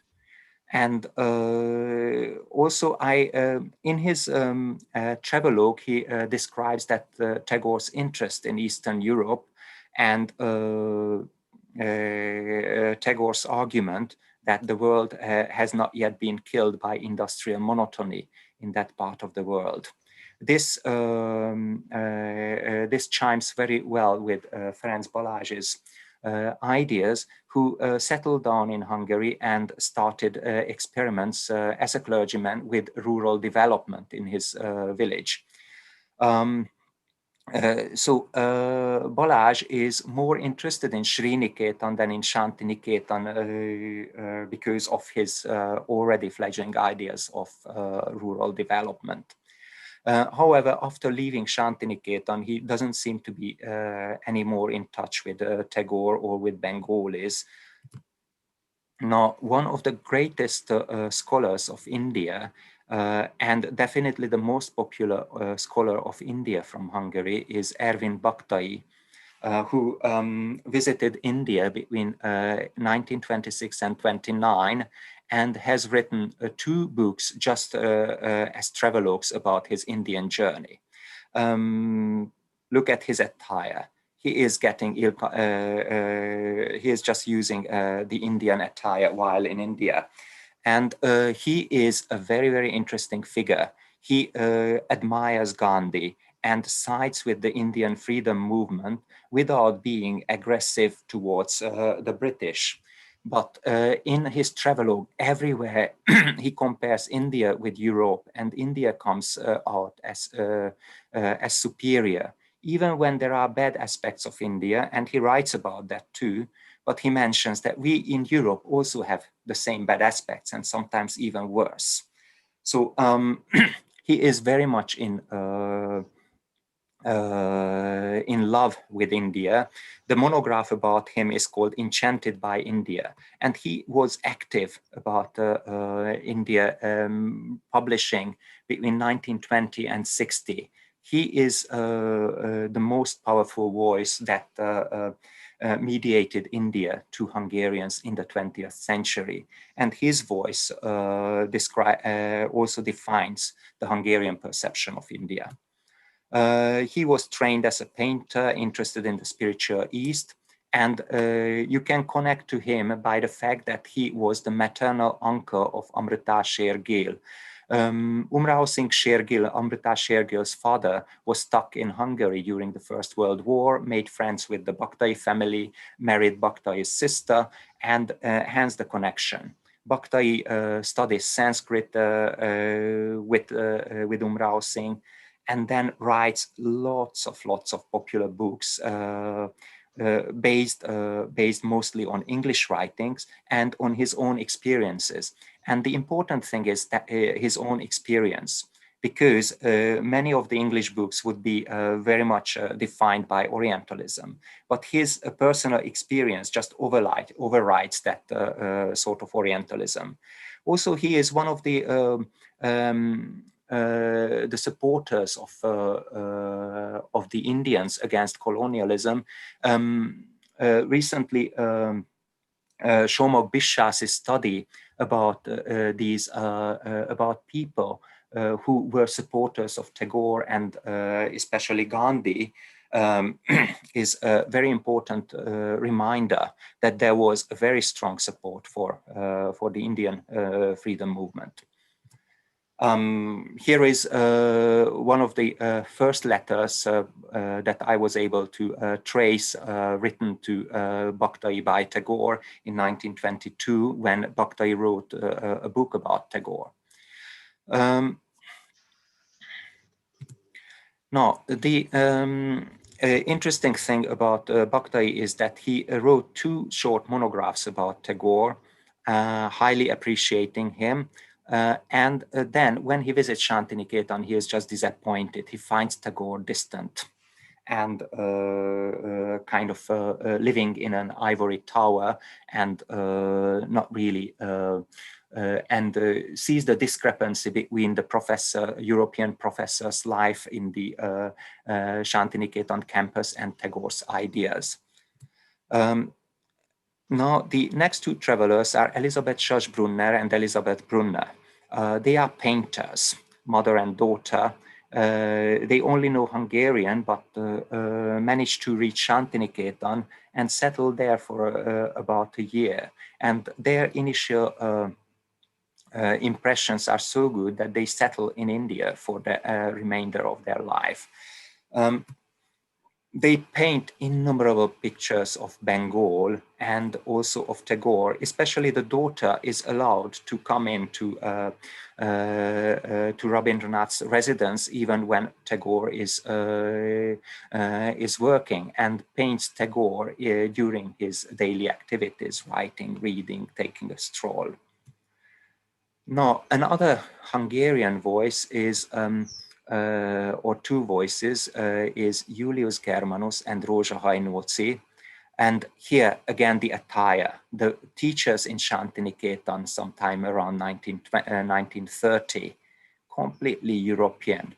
And this also shows something that, well, they are posing for the picture, that's true, and in their everyday activities, they might have been dressed differently, but it's also important if you compare their attire with Bhaktai, who was wearing kurta pajama and working and allowing himself to be photographed like that. Here, there is this stark contrast of the European teachers and their wives with the Indian environment. And the contrast is even starker because Julius Germanus is there. He was invited to set up or to help with the Department of Islamic Studies. He comes back disillusioned. Shantiniketan is also disillusioned with him. And we can see the distance here. However, this distance is relative because Germanus can also inculturate himself very much into an Oriental culture, as you can see here. This is another posing, but not in India, but in Saudi Arabia. He was an Islamicist and somehow felt that Islam is far superior to Hinduism, so didn't want to identify with that. His wife, Rózsa Hajnóci, produced a book called The Fire of Bengal, which has run into about 10 editions after its publication in 1941. And apart from the writings of Bhaktai, it is Rózsa Hajnóci's Fire of Bengal that defines the image of Shantiniketan and of India for the Hungarians in the 20th century. The interesting thing is that Rózsa Hajnóci is in two minds about India. She and Germanus both reject the Indian freedom movement and also find Tagore distant from the world. Here is Rózsa Hajnóci greeting Tagore in Shantiniketan. But now I am running out of time, so I would like to show some other people. And here it is Rabindranath Tagore, the poet Kanti Ghosh, and his wife Eta Ghosh, who is a Hungarian lady from Budapest. Her earlier name, her pre-marriage name was Boglár, Etelka Boglár. She settles down in Shantiniketan and completely blends into the Bengali life, so much so that when Kanti Ghosh dies, she just starts to wear white clothes as Indian widows do, and she does it for several years. After 5 or 6 years, she decides that it is not time for mourning, so she again takes on her colored sari and participates in the life of Shantiniketan. There might be elderly people who still remember her. She was a librarian there, but at the time of Tagore, she was helping with foreign visitors to Shantiniketan. An interesting thing, and somehow our predecessor, here she is in 1959 in the Hungarian radio, coming home in sari and going around for the rest of her life as an Indian lady. And she was the first one who made scholarly attempts to collect material about Rabindranath Tagore's connection to Hungary, translated Rani Mahalanobis's letters into Hungarian, and my work on the contacts of Tagore relies partially on her initial research. And just two other travelers, Ödön Jakabos is a Hungarian from Transylvania, Romania, who travels without money to India. So you would think he is the brother of hippies who just come to India, but he was not a drug addict. He was nothing like a hippie. He came he came to visit the tomb of the famous Hungarian traveler Alexander Csoma de Körös, with whom I started the list of the travelers. He was an Esperantist and had a formidable correspondence, about 300 pen friends, and traveled with their help from one place to another. He also had pen friends in Shantiniketan and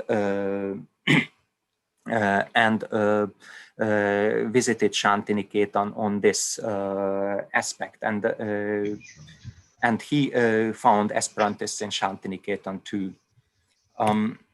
he has written a book.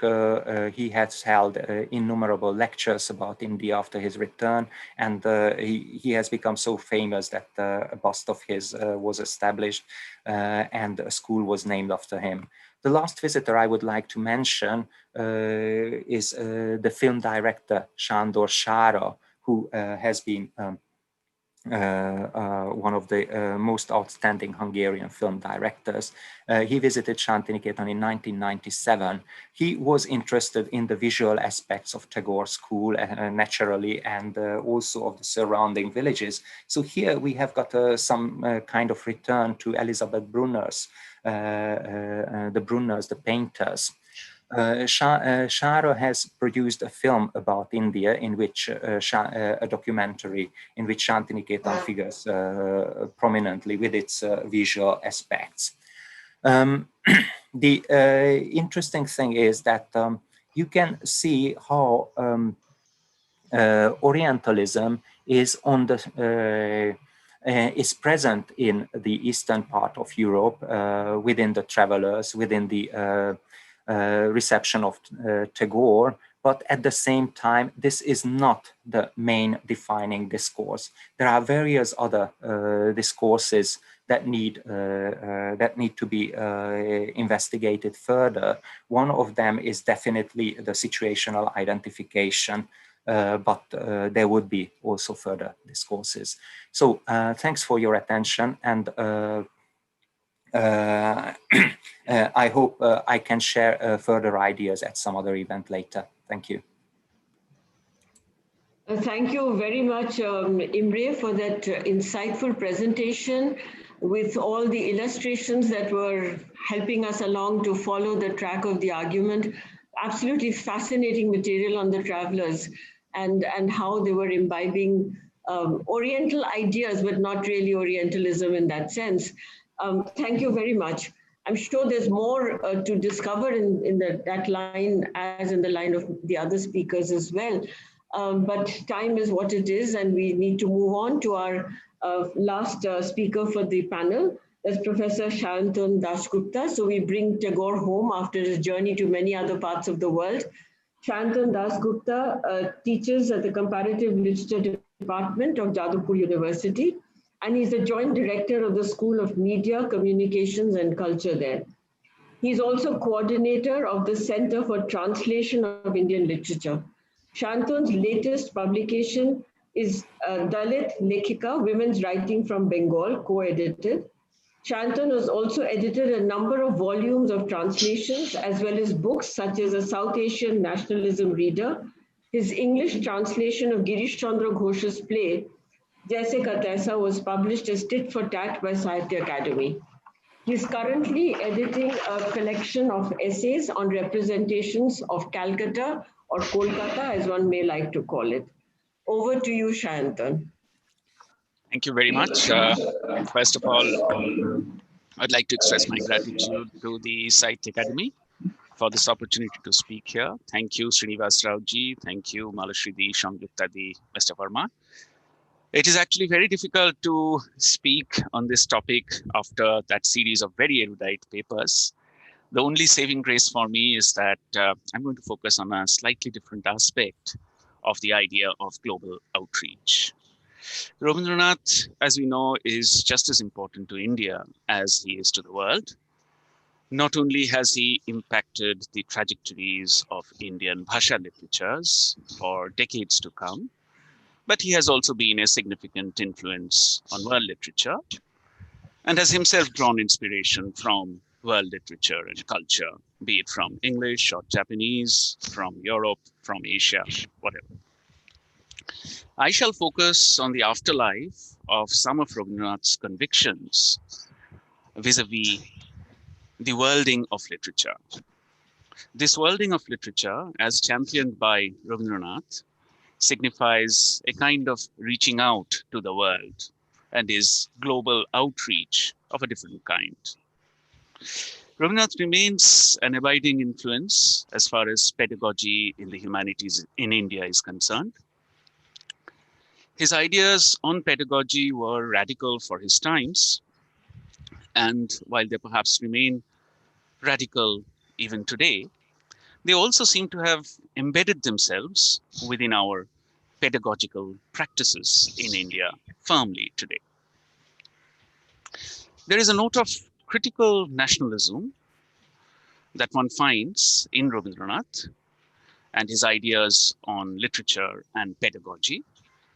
He is one who believes in opening one's windows to let the breeze of foreign shores waft in, but he's also one who believes in planting one's feet firmly on the ground so that one is not blown away. This is so clear in so many of his essays, including Ramayana, for instance, in Sahitya. And this attitude seems to also manifest itself in his notions of Vishwa and comparative literature.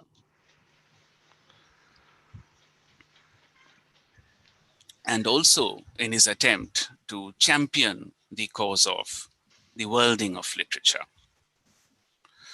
When we talk about comparative literature, traditionally there is this distinction that is made between the study of single literature in its traditional sense, which might focus on the study of one language literature, English or French or German and so on and so forth. And on the other hand, we have comparative literature, which traditionally claims that no literature evolves in isolation. So French literature would be what it is because of its interaction with English, Greek, Latin, and so on and so forth. This is something that Rabindranath seems palpably conscious of.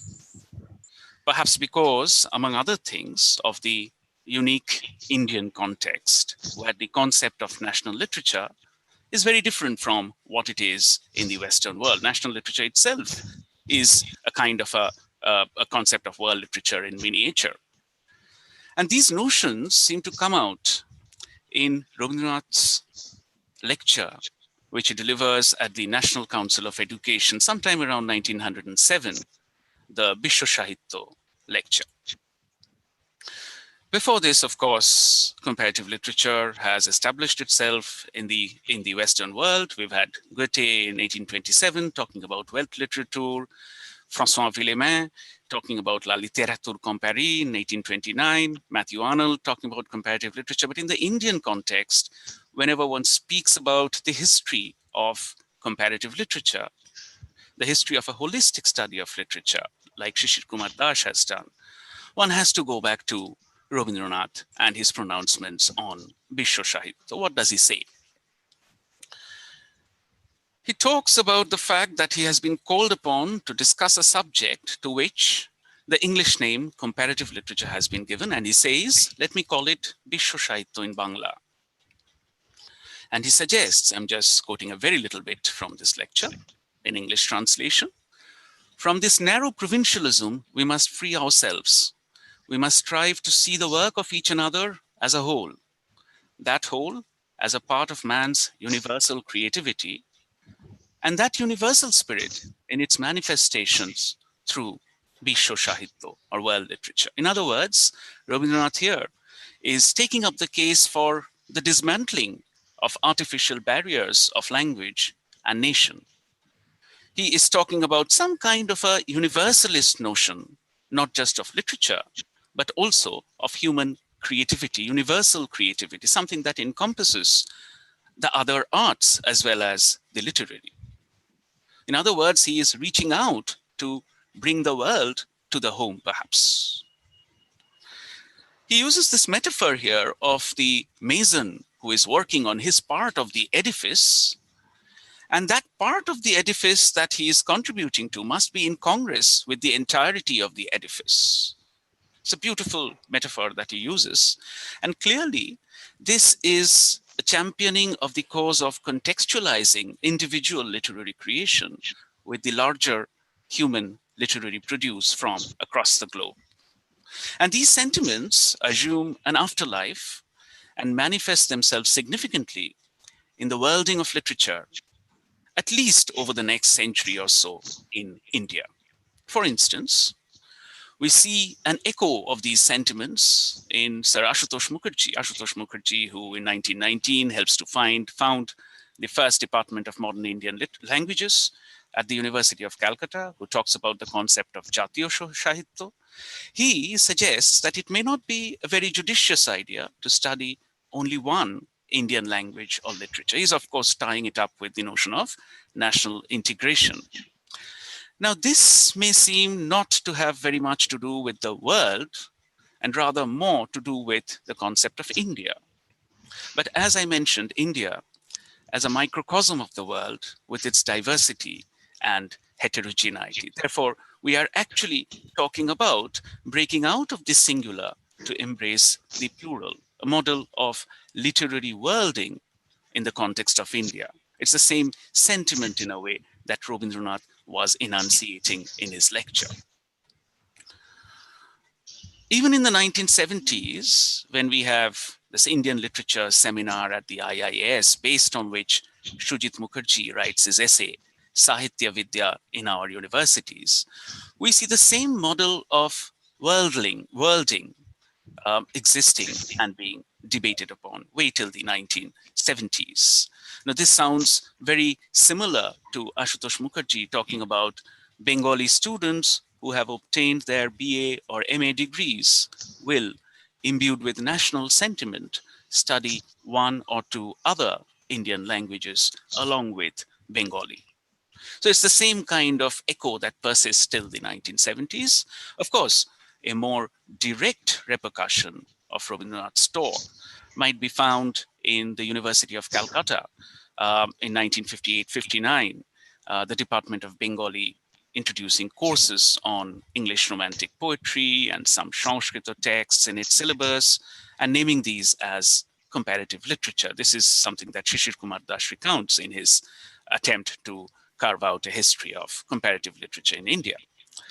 Another very important and significant echo of Rabindranath's talk we encounter exactly 50 years after that, in 1956, when we have the first department for the study of comparative literature being founded at Jadavpur University in India by, among others, Buddhadev Boshu. And the objective there is to offer a more holistic understanding of the trajectory of world literature, of the interactions that shape the development of world literature. Curiously, Buddhadev Boshu has this essay, which is published in 1959 called Comparative Literature in India, where he underlines the early comparative literature practice in India. And there he talks about the fact that Sanskrita, Bangla, and Western literatures form the three thrust areas of comparative literature in its early incarnation in India. So that is a significant opening up to the globe, to the global, leaving the single language axis aside. And curiously, we find this is an approach that ends up being criticized for its lack of location. So that's the other side of the coin, because there is not enough of India in this comparative literature approach. That is what many scholars think at that time. And this, in fact, points us to the next trajectory, next point in this trajectory, which is the turn towards incorporating Indian literature in a more major way within the practice of comparative literature in India. In the 1970s, this is something that happens significantly. The University of Delhi starts courses in comparative Indian literature. Jadavpur also, which is the major comparative literature institution at that point, revises its curriculum to have Indian literature in translation figuring in it in a big way. So what we see here is a movement towards the worlding of literature, a march towards Vishwa Sahitya, as Rabindranath calls it, which is then tempered by a cautiousness that seeks to locate the Vishwa in the Desh, in India itself, the world in India. And again, perhaps this happens so naturally because India is considered to be a microcosm of the world. And one is immediately reminded of Nobunita Devshen's essay, the first essay in her book, Counterpoints, which is called The Concept of Indian Literature, another name for comparative literature, ? This is very curious to note because unlike the Western world, where comparative literature emerged almost as an antithesis, an antidote to nationalism, In India, the emergence of comparative literature as an approach, a discipline that would study the many and not the one, was tied up with the culture of nationalism. And this happens through the 1970s. And finally, in the 1990s, we have another major watershed in this movement, where the idea of the Bisho, the idea of the world, is expanded further within comparative literature. And that is third world literatures. The study of third world literatures becomes part and parcel, an organic part of comparative literature pedagogy in Indian universities. So Africa, Latin America, Bangladesh, China, Japan to a lesser extent, all of these enter into the curriculum. So the idea of the Bisho changes. And just to conclude, today, what we are seeing is a major reformulation again of the curricula of English departments in India.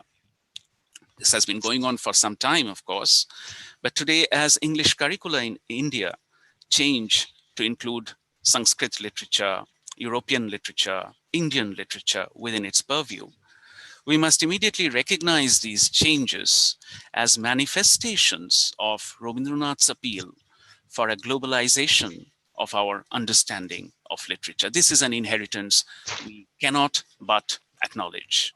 We can call our departments what we may, but we are really seeing them march towards doing what Rabindranath called Bisho Sahitya, or perhaps towards doing comparative literature, even if we do not use that name. So this entire reformulation of our departments that we are seeing, this entire recasting of our objects of study that we are witnessing today in the Indian humanities owes big and significant debt to who else but Rabindranath Tagore. Thank you. Thank you very much, Shayantan, for that insightful talk on the worlding of literature and Tagore's key role in the process by which we have had comparative literature departments in our country and the excellent comparative studies that are going on. I'll turn to Jyoti ji to ask if there are any questions for the panelists. That is up to you, madam. You can ask. I don't have any questions on my chat box. No, there is none. Okay. So then I will just take a few minutes to put some of my thoughts forward as an impact of these wonderful presentations that I have heard. The holistic quality of Rabindranath's writing, my mind goes back to a vignette that is available in his memoirs. Rabindranath was sitting in his home in Shantiniketan, reading, writing as usual, a bunch of flowers in front of him. The worker in the house came and threw those flowers on the ground. And another young woman, she was called Pagla Kepi, somebody who's a mad woman. Pagla Kepi came into the room and picked up those wilted flowers from the vase of Rabindranath and held those flowers to her heart and said, "These flowers are not good enough for you, but these are good enough for my God. What do you know about the world outside? You only sit indoors and you read and write, read and write." To my mind, it's a very beautiful vignette, which brings to us the awareness of the many perspectives that existed towards Rabindranath. She saw him from her view. We see him as a world traveler. We've heard of the impact of Rabindranath through many, many countries in the world and in many situations of study and academics in India. So when Sanjukta began talking about the situation in which we find ourselves now, and that Rabindranath holds out a ray of hope, I completely agree with her. And I go back to some of Rabindranath's own experiences of tragedy, of health issues, of losing family members, facing up to grief and mourning and sorrow, as many of us are doing today in the pandemic in which we are. I want to read out to all of you Sanjukta's beautiful translation of a poem called Hariye Jawa, Getting Lost, which is about how one copes with the loss of a beloved person. Sanjukta, with your permission, the last paragraph of your translation. In the spring night, An honor. in the spring night, with a sky full of stars, I went back to the terrace again. As I looked at the sky, I felt there too was a girl like my Bami. She was trying to protect with her blue sari end the light of her lamp as she walked slowly, alone. If abruptly the light had been snuffed out, if it had stopped all of a sudden, the entire sky would have resonated with her cry, I am lost. So I am lost is the cry that we are hearing over and over again. And Tagore brings us that consolation, that strength, that hope by which we can face the darkness around us. As I move to Bashubi's presentation and the reminder that he is a universalist writer, that he is looking for combining the East and the West, bringing out the balance between the various values that we find among the cultures that we encounter, the material that we read. It's another excellent and timely reminder that we cannot live only in the world. We have to live in the home. We have to live with a combination of the home and the world. And Bashubi, with your permission, if I may read out a passage from your book on Rabindranath Tagore that touched me deeply and to which I turn often. Here are the words. These are Bashubi words. In a world of rising conflict, alarming friction, and widening fissures, Tagore's syncretism remains a lasting legacy. He sought a positive outcome of the East-West encounter and exchange so that the universal man could meet and interact through a transnational dialogue. So what we have been able to do today is indeed the transnational dialogue. And as we move to Blanka's points about how his reception has been in the Czech Republic, going on to some of the intersectional discourses, it's very touching and very prominent for us to be reminded that it is the intersectionality of Tagore's discourses, ability to deal with gender, with casteism, with hierarchies, with the rural and the urban, that he gives us the strength to move on. And as Blanka talked about the spiritual universalism, there is that universalism, no doubt, but it is grounded and rooted in the direct experiences that we have every day. Chinmay took us to France with his wonderful knowledge and enunciation of French that he brought to our seminar. André Gide's translation we have all read, and indeed it is a happy reminder that there are many, many other writers in France who looked upon Tagore as an inspirational figure.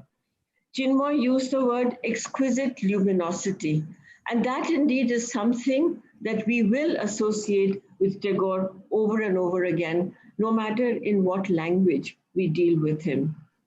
Eiko's interest in Tagore, as she said, dates back about 10 years. And I deeply value the time Eiko responded to a special request from the Sahitya Akademi to write a paper for a Tagore seminar about 11 years ago. This was, I think, in Cochin.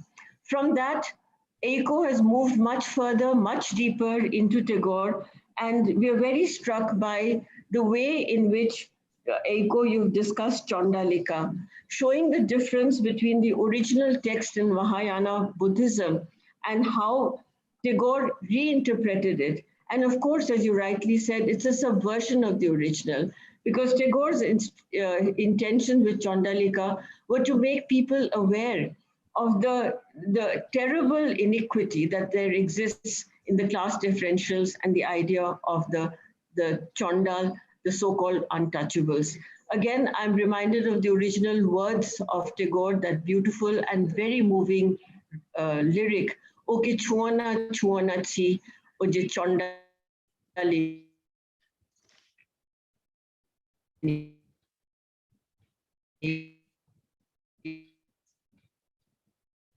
Trichy. Do not touch her. She's the daughter of Tagore's global travel. Imre took us to Eastern Europe.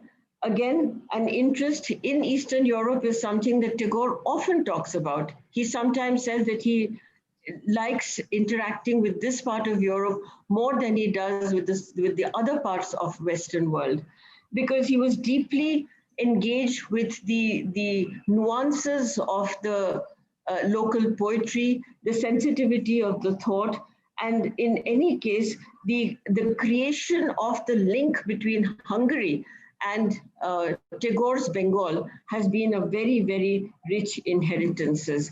And the translation of Tagore continues to be there. And in, as Blanca has told us, in that part of Eastern Europe, Tagore is very much around. And finally, when we brought him home to Bengal, through Shayantun's wonderful talk on the worlding of literature, the Bishwa Kobi and the Bishwa Sahitya came together, the world poet and the world literature. So it is for academics, critics, writers, and intellectuals such as who have gathered today to take in this outreach of Tagore to the world, at the same time recognizing what he has done to Bengali literature, to Indian literature through many translations. And translation is the medium by which the sensitivity of Tagore, his universal humanism, his great message of universal love and understanding, equality, equity, all these messages of humanistic gestures will reach out to all of us and through us to those that we meet. So thank you very much to all the panelists for being with us for this very, very rich session. Professor Rao, thank you very much, Dr. Rao, for bringing us all together. Dr. Verma for taking care of all the details, and to the audience that would be listening to this program. It has been a very touching and a very pertinent celebration of Gurudev Rabindranath Tagore's birthday. Thank you. Thank you very much, Malaji, for chairing and conducting the session so beautifully. So beautifully and so well. I thank all of you honorable speakers also on behalf of the Sahitya Akademi for sparing your valuable time and participating in this lively session. I also thank all those who joined us in this program. We look forward to meet you again. Namaste and thank you very much.